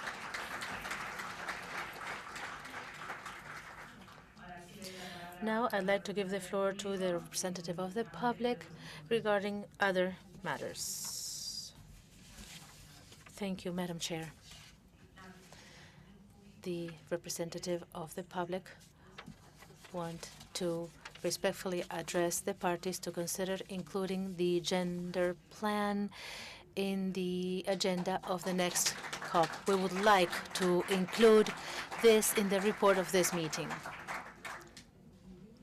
Thank you. Thank you. We received the message, and it is supported by this presidency, by this chair, and we're going to submit that to the Secretariat of the Escazú Agreement. And now, Mexico, you have the floor. This is certainly no surprise, the fact that we request the action plan regarding gender. And as we've already said, we want to thank the chair, the secretariat, and I'd also like to ask Oscar Dafa to take the floor. He's the political representative representing of indigenous people from the Amazons area in Colombia. Thank you very much.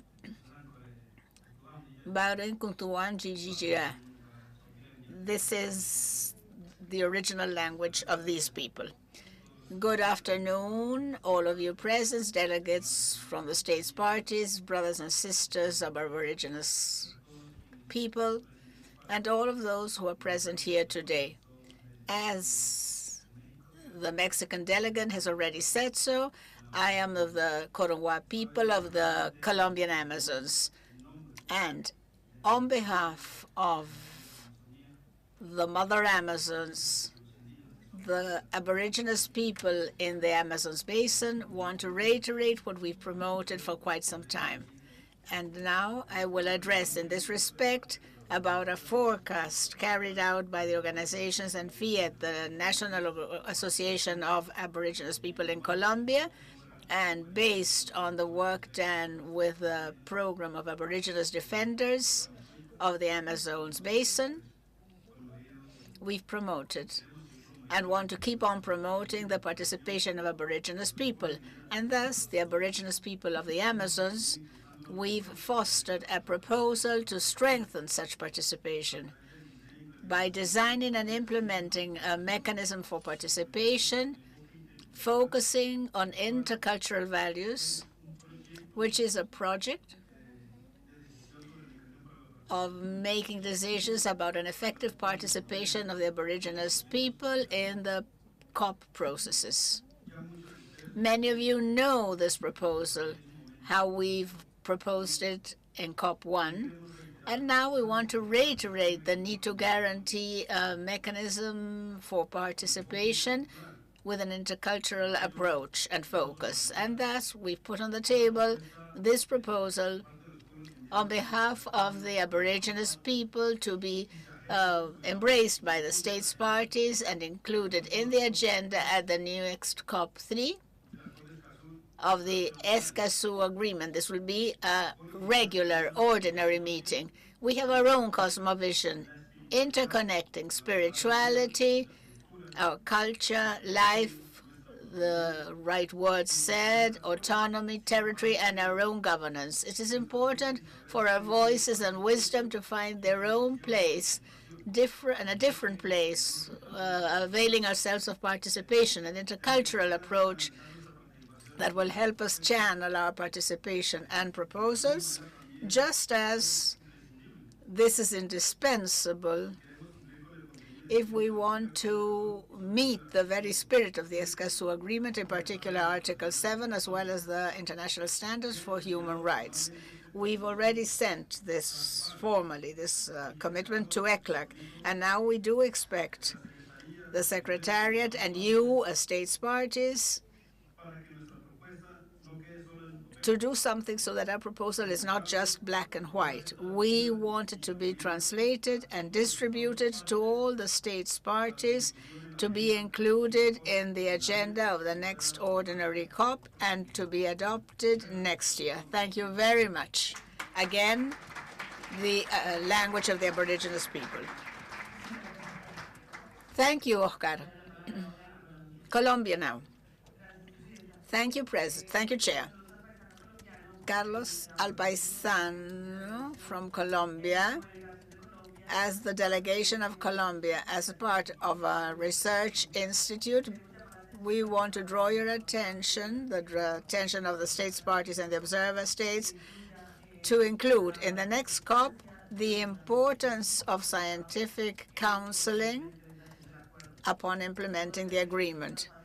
This is even in the first stages when we're getting ready. It talks about the need for information and the strategies to guarantee access so that we can find a solution to environmental matters in all that to do with scientific research. There's a big challenge ahead of us regarding differential approach, because we believe and are sure that access to information needs to be formal and significant, meaning that the information not only needs to be available, but also not only in paper and also digitally, but also regarding all the cultural platform or background that our countries have, all the states parties have, and the information societies in every country needs to be understood in an integral manner, meaning all the pillars of the agreement are interconnected, and we as Institute for Investigation and the Colombia State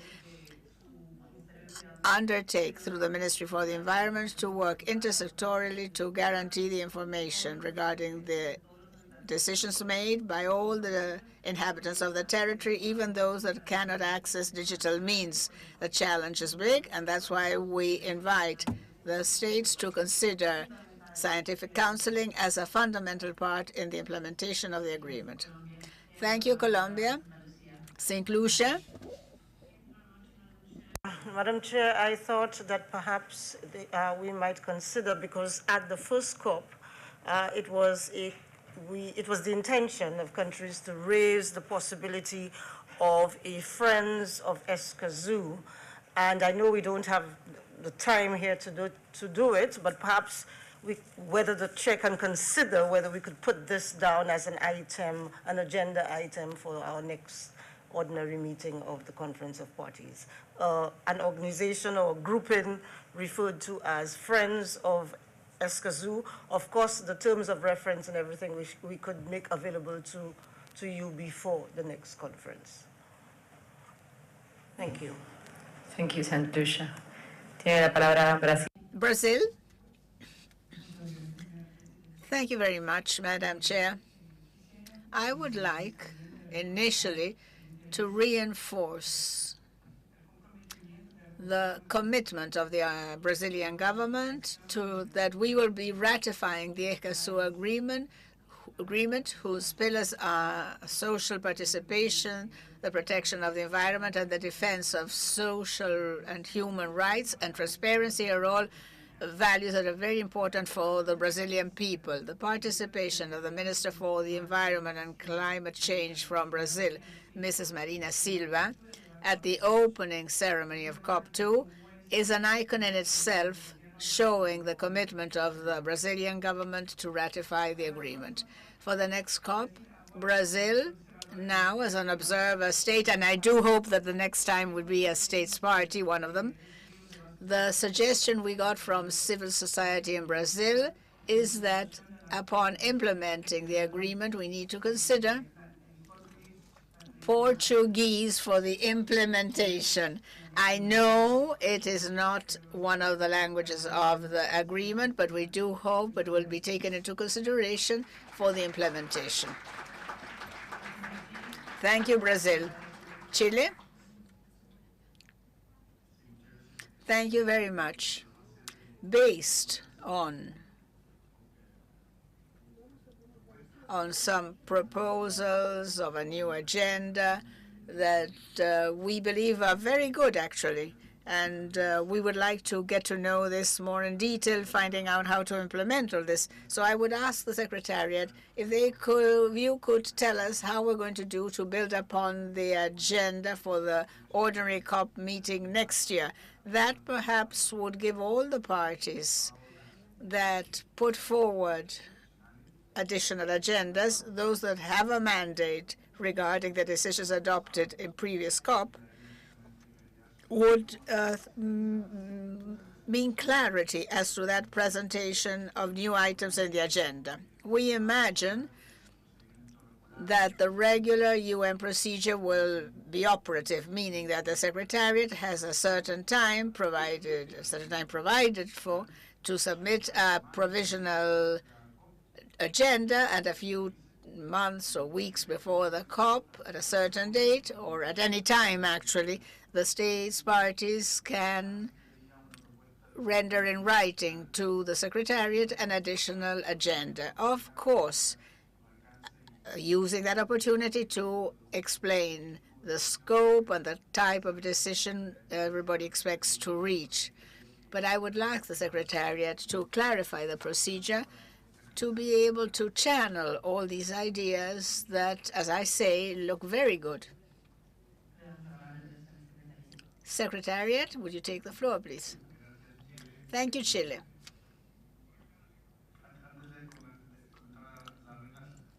Before talking on rules, may I say a word of caution?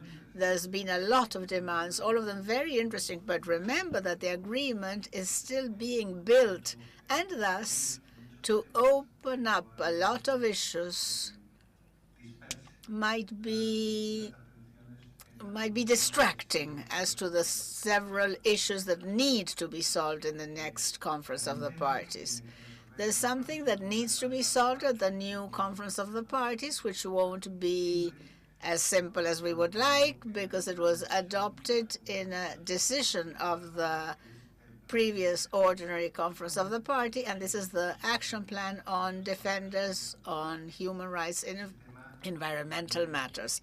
Obviously, that's part of the agenda, and there is a working group active at that. So I'd ask the delegations and the public to look into and consider that there are important issues that need to be worked at to be successful at the COP. Because, I mean, that is the idea, isn't it? Not to push it forward to subsequent COPs.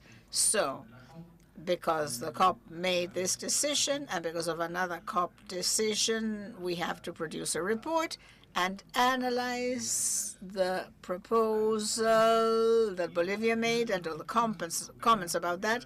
And based on these two issues, as the Chilean delegation has said, these are the rules of procedure of COP, where there is an item number 5, where you can read which is the procedure to get the contents ready, and which is the procedure to not just to streamline the agenda, but also to include other subjects that need to be considered. Obviously, the presiding officers play an important role, but I would rather ask you all to bear in mind that we have to solve something is very, very important for all of us here today, which has been mentioned time and again, and thus other dialogues that could very well be handled in the COP, but which quite a few will perhaps distract us. And we might do it, I don't know. But the agenda then, item 5 on the rules of procedure of COP, you will see what the procedure is to incorporate new proposals, and that gives up to 30 days prior to the fixed date for the opening of the regular meeting. The presiding officers takes them into consideration, and based on this, they are included in the agenda. Of course, we need to take into account the implications of the rules of procedure, because of these rules, the documents have to be in 2 languages, and that has certain time frames and has certain implications. And I also wanted to make reference to other languages, which is not only the case for Portuguese. There are other languages.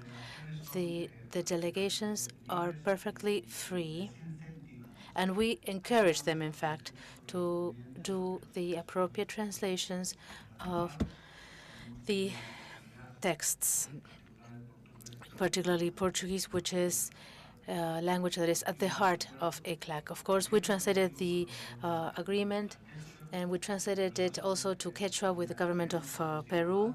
It was also translated into French, which is an official language of the UN, but not an official language of the Escazú Agreement. So the Secretariat has the willingness to do certain translations, but we ask the parties that they do these translations with generosity, or perhaps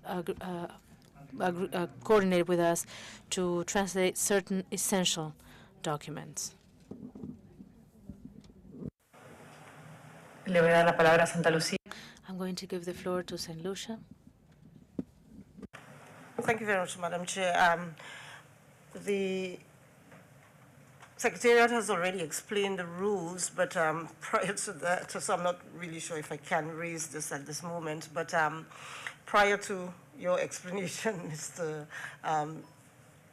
Miguel from the Secretariat, there was a proposal by one of the civil society groups, which I was wondering if attention could be given to, or if it could be raised at this particular point. Hold on, let me raise response. Yes, Mr. Secretary, would you? Adelante, Secretaría. Okay, Secretariat. In the last segment of this session, I've seen at least 3 or 4 proposals to include agenda items in the next meeting of the Conference of the Parties. I would like to say that those items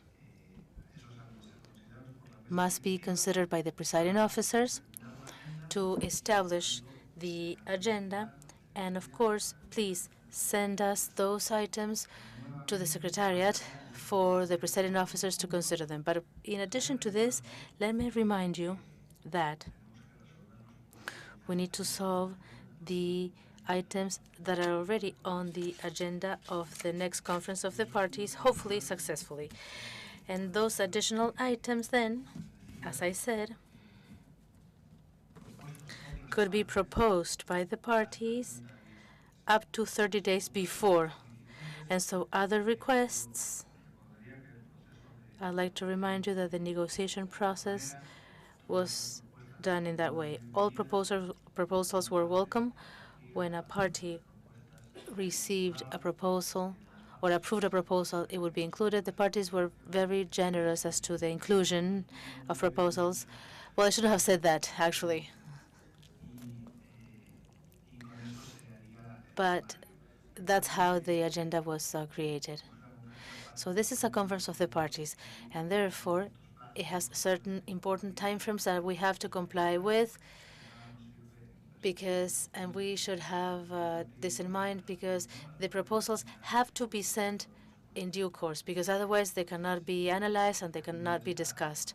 So the journey is already marked for the next COP with these 2 items, but of course others can be included, but following always the procedure.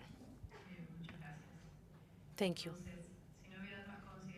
So if there are no further considerations, then we would like to start with the closing ceremony of this Conference of the Parties. The idea is to do it briefly, and after this, perhaps we can all enjoy a cup of coffee before leaving. First, I would like to give the floor to ECLAC because we have a message. Okay, in representing our the ECLAC, our assistant secretary, executive secretary, has recorded a video that we're going to show on screen.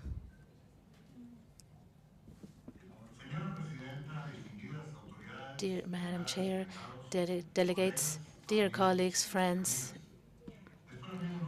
it's an honor for me to address you in my capacity as Secretary of ECLAC to offer some final remarks before the second meeting of the Conference of the Parties to this important treaty finishes. I would like to start by thanking Argentina, the country that is the chair of ECLAC and the host of this extraordinary meeting, for their hospitality and the excellent leadership during these days. I would like to congratulate the first members, or the initial members of the committee to support the implementation and compliance, which is a subsidiary body of the Conference of the Parties, which will contribute to implement the agreement on the basis of the strengthening of capacities. ECLAC expresses the support for your task, and we wish you the best success in the performance of your mandate. I must recognize the presiding officers and all the parties, observers, elected representatives of the public, and all the people that have accompanied us, who made significant efforts to conduct this meeting, where we welcomed Belize, Chile, and Grenada as new parties, and we had the opportunity to talk about the actions that are already being undertaken to make the agreement a reality in our countries. No doubt, the situation in Latin America and Caribbean regarding the environmental defenders must lead us to take urgent and assertive actions. As was pointed out by the Secretary General of the UN, Mr. Antonio Guterres, the Escazú Agreement is a historical milestone, not only for a region, but also for the world, by creating a protection system for them. And our region knows that protecting the environment requires taking care of those who defend the environment. And this is particularly relevant now, where we are ready to commemorate the International Day of the Mother Earth on April 22nd. There's no better way to pay tribute to it than by honoring those who take care of our environment and consolidating the Escazú Agreement as we're doing it in this COP2.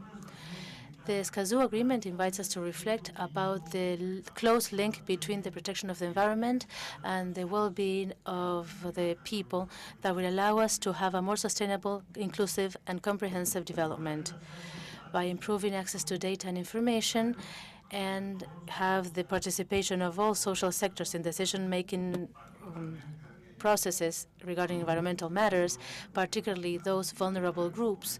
The agreement fosters more prosperous and fair societies, strengthens democracy, and promotes public policy and efficient institutions, Ultimately, it offers a dialogue path to implement the 2030 Agenda for Sustainable Development in a very complex moment as the one that we're undergoing right now. We need to remember that the emphasis of the agreement is on implementation, on the creation and strengthening of capacities, and in the regional cooperation, where all countries have something to contribute. And in this regard, I would like to congratulate the 15 states that are already parties, and I would like to invite the rest of the countries to join this initiative. Muchísimas gracias por el mensaje del secretario. Thank you very much to the Secretary of ECLAC as indispensable support for the Escazú Agreement. And now I'd like the Secretariat to take the floor. Indeed, there's a lot of intervention and much more beautiful than what I can say, but as a way to say goodbye to you all, to close, I want to thank you for your generosity with ECLAC, and as to certain issues that always can be improved on in any conference of the parties, we're ready to improve as much as can be improved. But we do request the public and the parties to be generous with us and with themselves. And I'm going to talk in particular about the people who register and then don't show up and avoid others, don't allow others to participate. This is something that the elected representatives of the public who have undergone the process with the Secretariat at Argentina, that's very important, because the fact that we have more participation as much as possible in a process which is about participation is very important. The other item is, as they say at home, if you want too much, you get too little. And Escazú has been a painstaking job. We're going to keep on working in that direction, but there's lots of issues, and let's not get lost on the way. So, and I would like to invite you all. The next week in Santiago is the Regional Forum on Sustainable Development, and there we will analyze the development agenda of the region, where obviously there's all the SDGs and lots of issues being analyzed. So we invite you all to go to the forum or to follow it and by another means, because it's absolutely supplemental to what we're doing here, and that's where the regional development agenda is put together. And I also like to thank some people, Cecilia and her team. Some are here.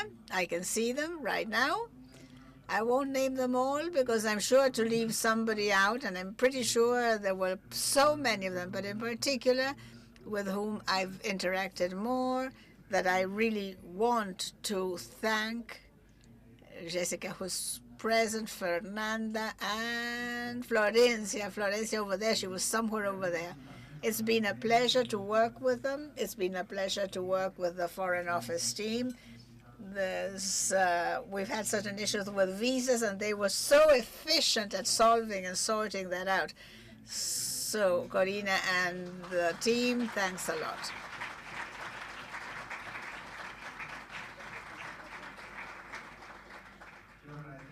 And I want to thank all the parties for having come, for having attended, the 15 parties with all the difficulties and the situations and all the priorities that we all have. So we thank you very much for your time. And in particular, I want to thank the observer states.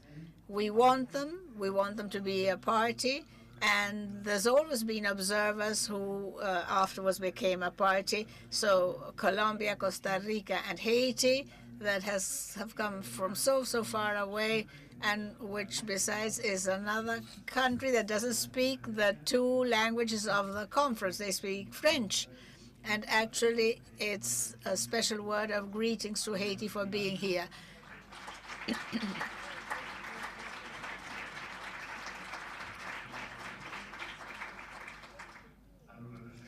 To the representatives, the elected representatives of the public, thank you, not just for being elected, but also for channeling the work and the issues that the public considers. And you're generally the ham in the sandwich caught in the middle, aren't you? And it's a pleasure to work with you, the Secretariat, I mean. We don't always see eye to eye, but all this way it's very good to work with you. And the presiding officer, because with them we've built upon the agenda, besides the 3 countries directing the open-ended group. And I'd also like to thank ECLEC and the interpreters. The interpreters, may I make them suffer because I'm too quick, but I really thank them because they've supported the meeting beginning before and putting up with us for a longer time than had been expected. And ECLEC, as I say, Lucho, who's always here giving us good advice, and Derre, who's the Secretary of the Commission, and who David, Gabriela, Andrea, Maria Paz, Carla, and the other teams outside, the Luis Flores, and all the rest of the people that saw to the accreditation process. And those that are in Santiago, and they're also an essential element for transparency all along this process, and that's the web streaming. So I want to congratulate the 7 new members of the committee. Several of them are personal friends because we've known each other for a long time, and the new ones, I want to thank them and guarantee that they have to work for Escazú, even though they may not have been chosen. And all those that follow us online, thank you very much, because you may not have been a present person, but you were with us all the time. And remember, we're talking about circular economy, so please pick up your bottle and give us back your credential. Thank you very much. Thank you very much to Carlos. Such a pleasure to work with him, though sometimes we certainly make him mad. And now a few words by Nicole on behalf of the public to close. I apologize, my voice is still terrible. I would like to ask my colleague, Bishnu Tulsi, please to give remarks for all of the representatives. Thank you.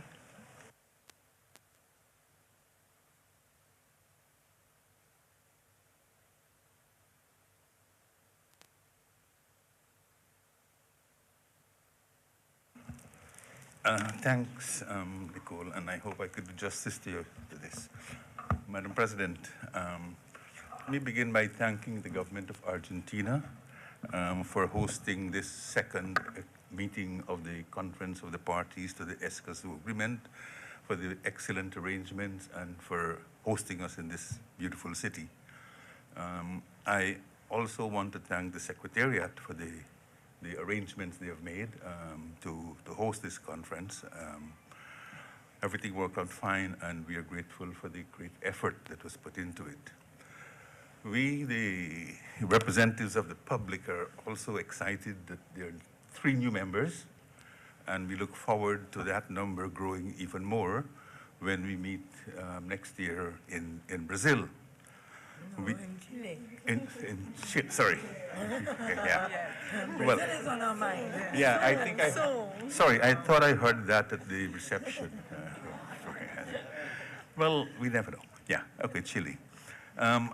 We also want to congratulate the members of the Implementation and Compliance Committee. They have a very important role to play in this process.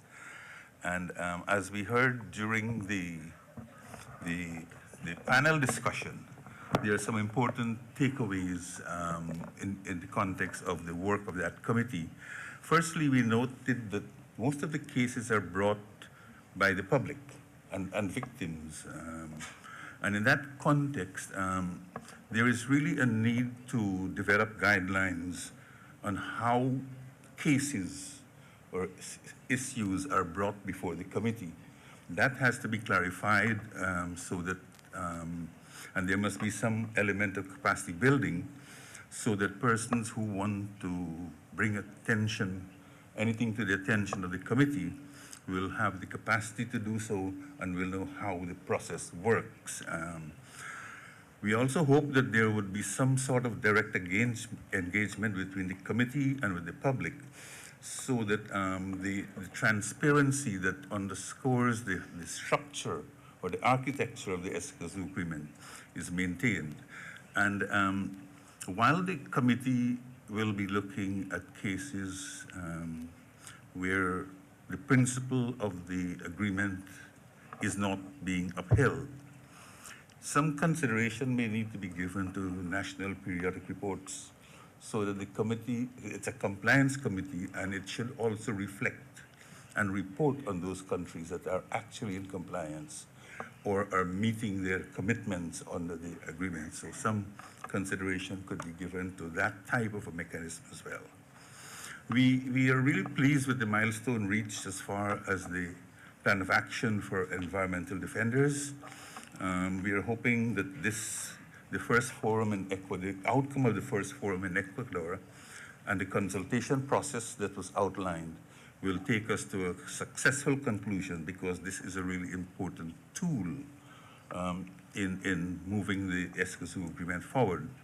And in this regard, we want to urge civil society to engage in that process. We know the timeline is tight, but we really need to get engaged and to get the input from civil society in that process.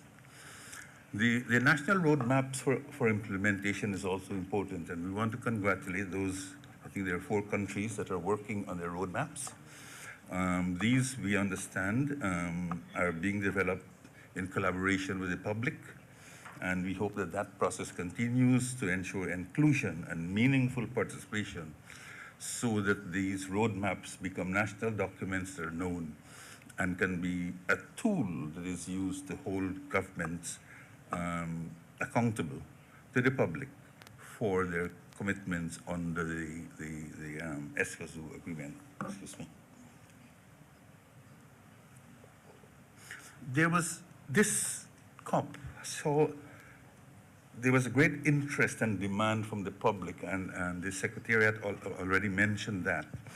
And we will need to reflect on future COPs because it appears that the Secretariat and the representatives of the public, we found ourselves in a difficult position because there was so much demand from the public to be here that could not be met. And how we deal with that in the future needs to be reflected.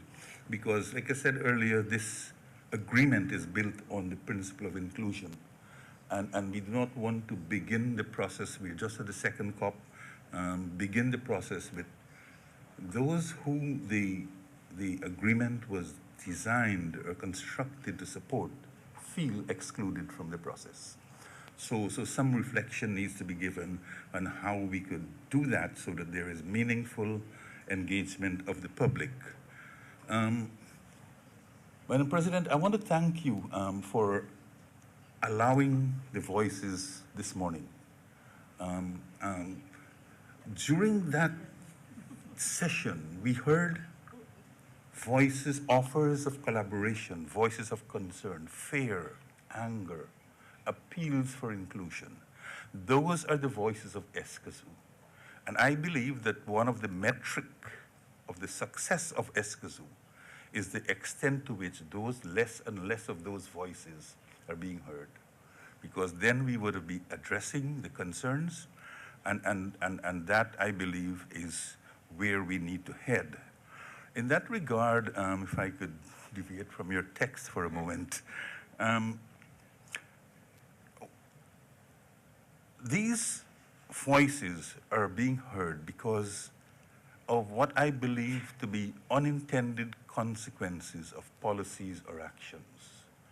We hear our ministers, we hear the politicians all speak about the importance of the environment as a bedrock and one of the pillars of sustainable development. They all do. But they are also challenged to promote economic development. And that's the dichotomy they face. Where Escazú was forced to enter in the picture is when those unintended consequences are not identified and addressed in the process.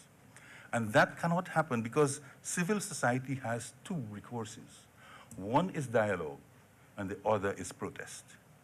And the extent to which dialogue is held before decisions are taken, it is to that extent that protests and dissatisfaction will be reduced. And one would hope that one of the things Escazú Agreement can advance at the national level is the need for dialogue and the involvement of civil society in decision-making, which is one of the bedrocks of the Escazú Agreement. That if we can advance that to that extent, we will be successful, and voices of dissent and protest will be reduced because the concerns are addressed before the need arises. There's a lot of good work, important work that is being done by civil society across the Caribbean and Latin America by indigenous peoples, vulnerable groups, including youths and women, non-profit organizations dedicated to environmental protection and the protection of defenders, and these must be encouraged. The Escazú Agreement is a new process. A lot of us here would have been involved in climate change and biodiversity conventions, where we are speaking to specific environmental issues. Escazú is cross-cutting. It crosses all of those MEAs because it deals with the interest of the public in every aspect of environmental protection. And we've got to see Escazú as that. And as parties, state parties reflect on their involvement in these other MEAs, to superimpose the tenets of the Escazú Agreement in their positions that they take at those meetings, those conferences, and how they approach them. The Escazú is also different in that it gives civil society a place at the table. The other MEAs, and those of us who've been involved in them, would know that when issues are being discussed at the end, when the state parties are finished, civil society is asked if they have anything to contribute. That's not the case here. And that is one of the things that is new as well, and I rather suspect that the UN system itself will have to accommodate that difference in how it manages the Conference of the Parties. So we are creating a new mechanism for the implementation of Escazú, and we need to ensure that we remain true to those principles of public participation, and if I should add, meaningful public participation. For example, we must avoid the perception of exclusion, and I think I spoke to this earlier, with the number of persons who wanted to be here but couldn't for genuine reasons, but the perception has to be addressed as well. We also know that when governments meet, there would be a need for there to be closed meetings, but because of the difference in the arrangement for the Escazú Agreement, we urge that information about closed meetings be communicated early to avoid any perception of an exclusion. Because if people are excluded from a discussion, they need to know why. And like I said, there could be legitimate reasons, but if it's not communicated, the perception of exclusion would be there. We just heard the demand for a number of additional items to go on the agenda of the next meeting. This underscores not only the great interest in the Escazú Agreement and the need to advance it, but also the need for a better supported secretariat and a better supported organs of the agreement. And I hope that this will be given serious consideration both by the UN system and by the friends of Escazú, so that we can fulfill the task, this important task that is about ahead of us. And so adequate resources must be found to support the Secretariat, to the work of the Compliance Committee, and the meaningful participation, public participation in the entire process that we are going through. We will need to reflect jointly on how we could improve these processes and to avoid the perception of exclusion. I would like to close, therefore, by once again thanking the government of Argentina and the Secretariat, and to say that this has been a very useful experience for the representatives of the public. We have met, now for the first time, the persons we'll be working with. We now know we can now put names to faces to names, and the networking will help us advance the work that we have ahead of us. Thank you.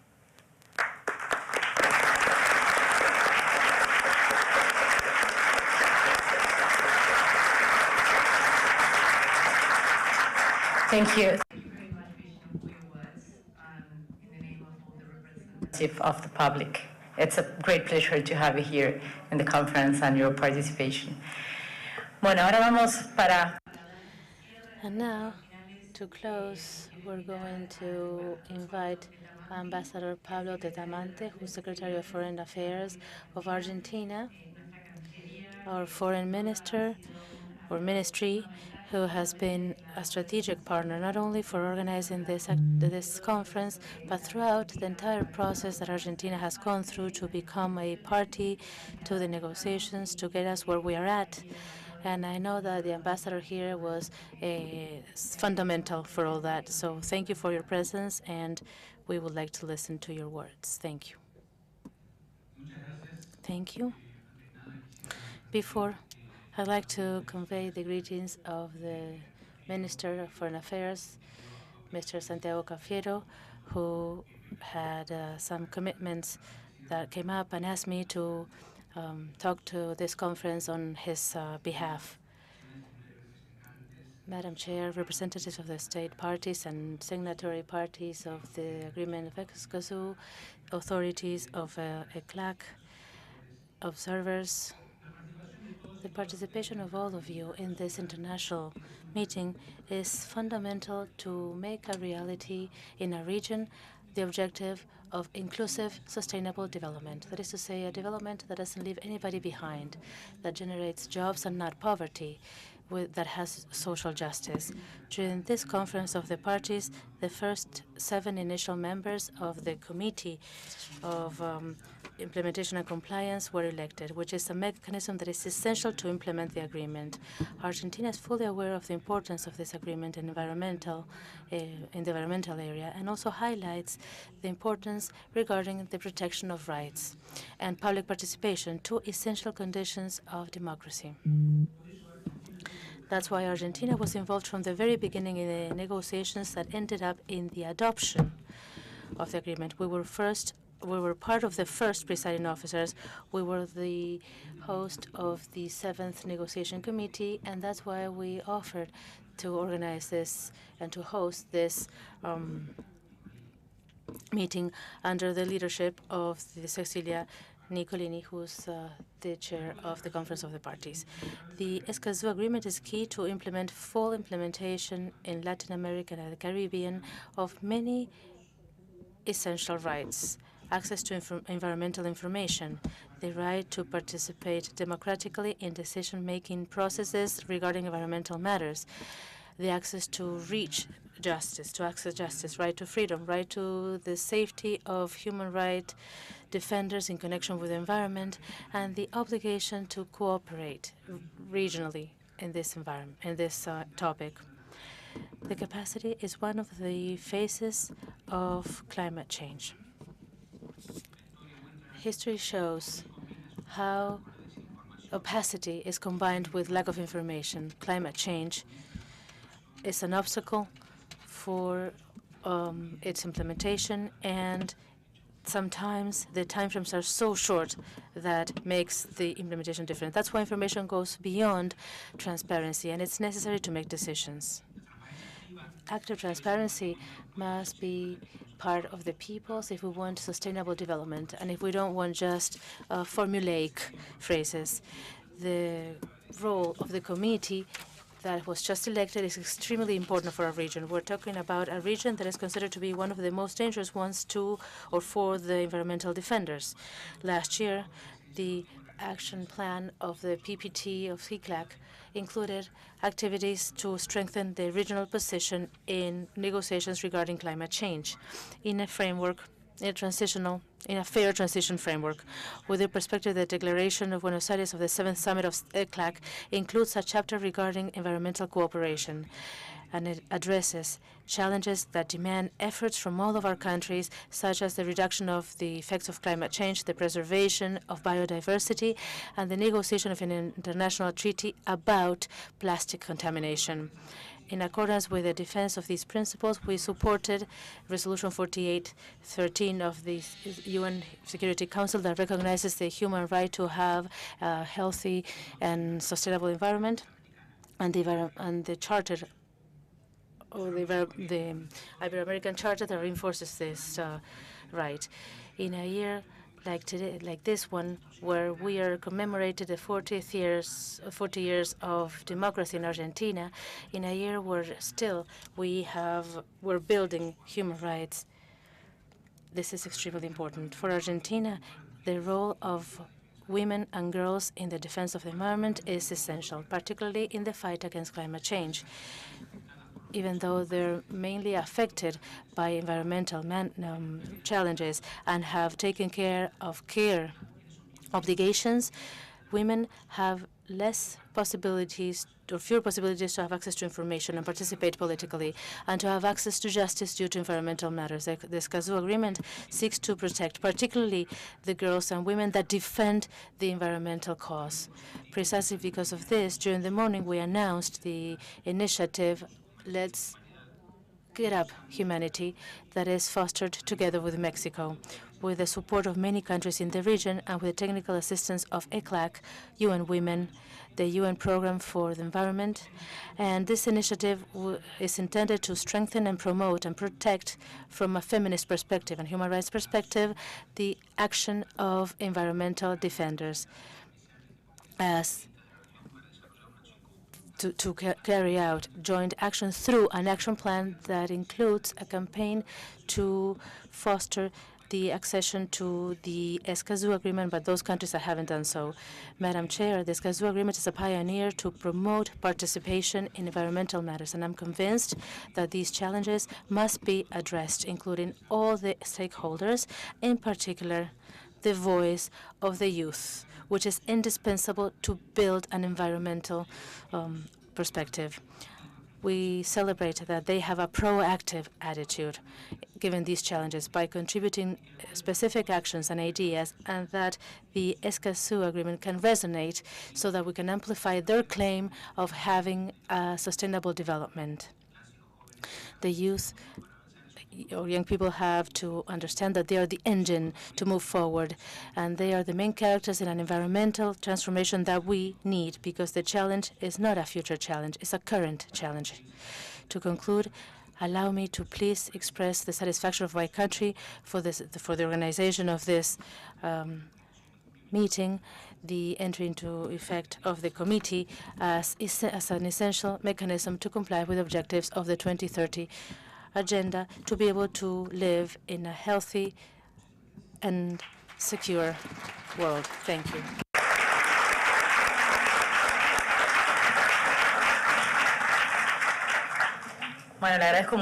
I wish to thank you, Deputy Foreign Minister. I think those words express so well our vision in Argentina, and which we share in Latin America and the Caribbean, the need to have the environmental issue become the center of our agenda, as well as human rights. So it's the time to close the second conference of the parties. Extraordinary meeting, as I said at the beginning. We said we wanted it to be extraordinary in the full sense of that word, and I hope we met your expectations. We met everybody's expectations. I want to thank all of you present and all the delegations and heads of delegations.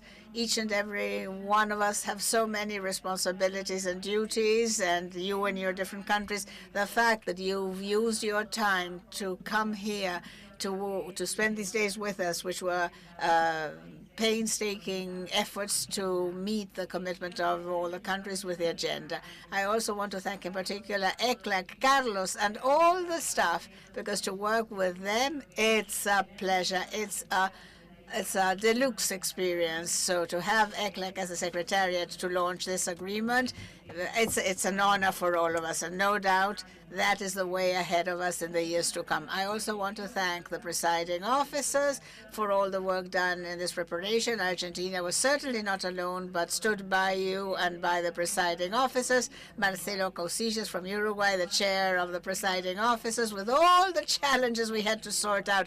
But we've known how to move on and make progress on this intensive program, and that all the issues were able to be with us and dealt with beautifully. We have delegations from 23 countries, over 350 participants credited from the civil society. We want to thank each and every one of you.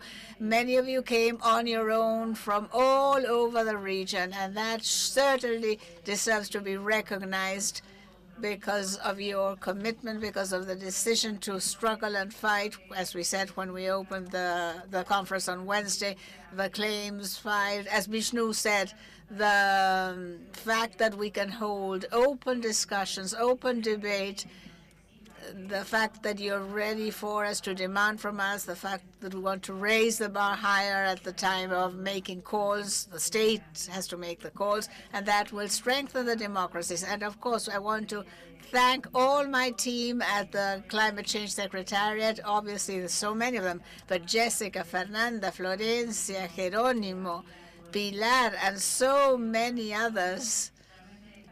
This conference, we worked a lot.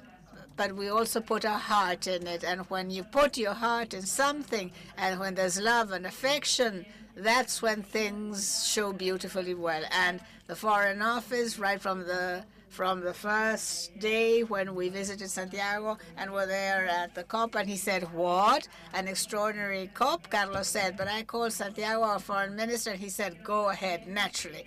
And I think it was very important for us to this year, 2023, to host you here, because Argentina is today, this year, is 40 years, it's the anniversary of its 40th living in democracy. And we want Escazú, as we always said, is not just a pioneer legal instrument for environmental protection, but it is a real treaty on human rights. And that's what we did with it. That's how we dealt with it. And to be a part of this of its history will allow us to stand in the forefront of a true environmental democracy for our region. It's something we owe each other, because of all the fight and struggle of those that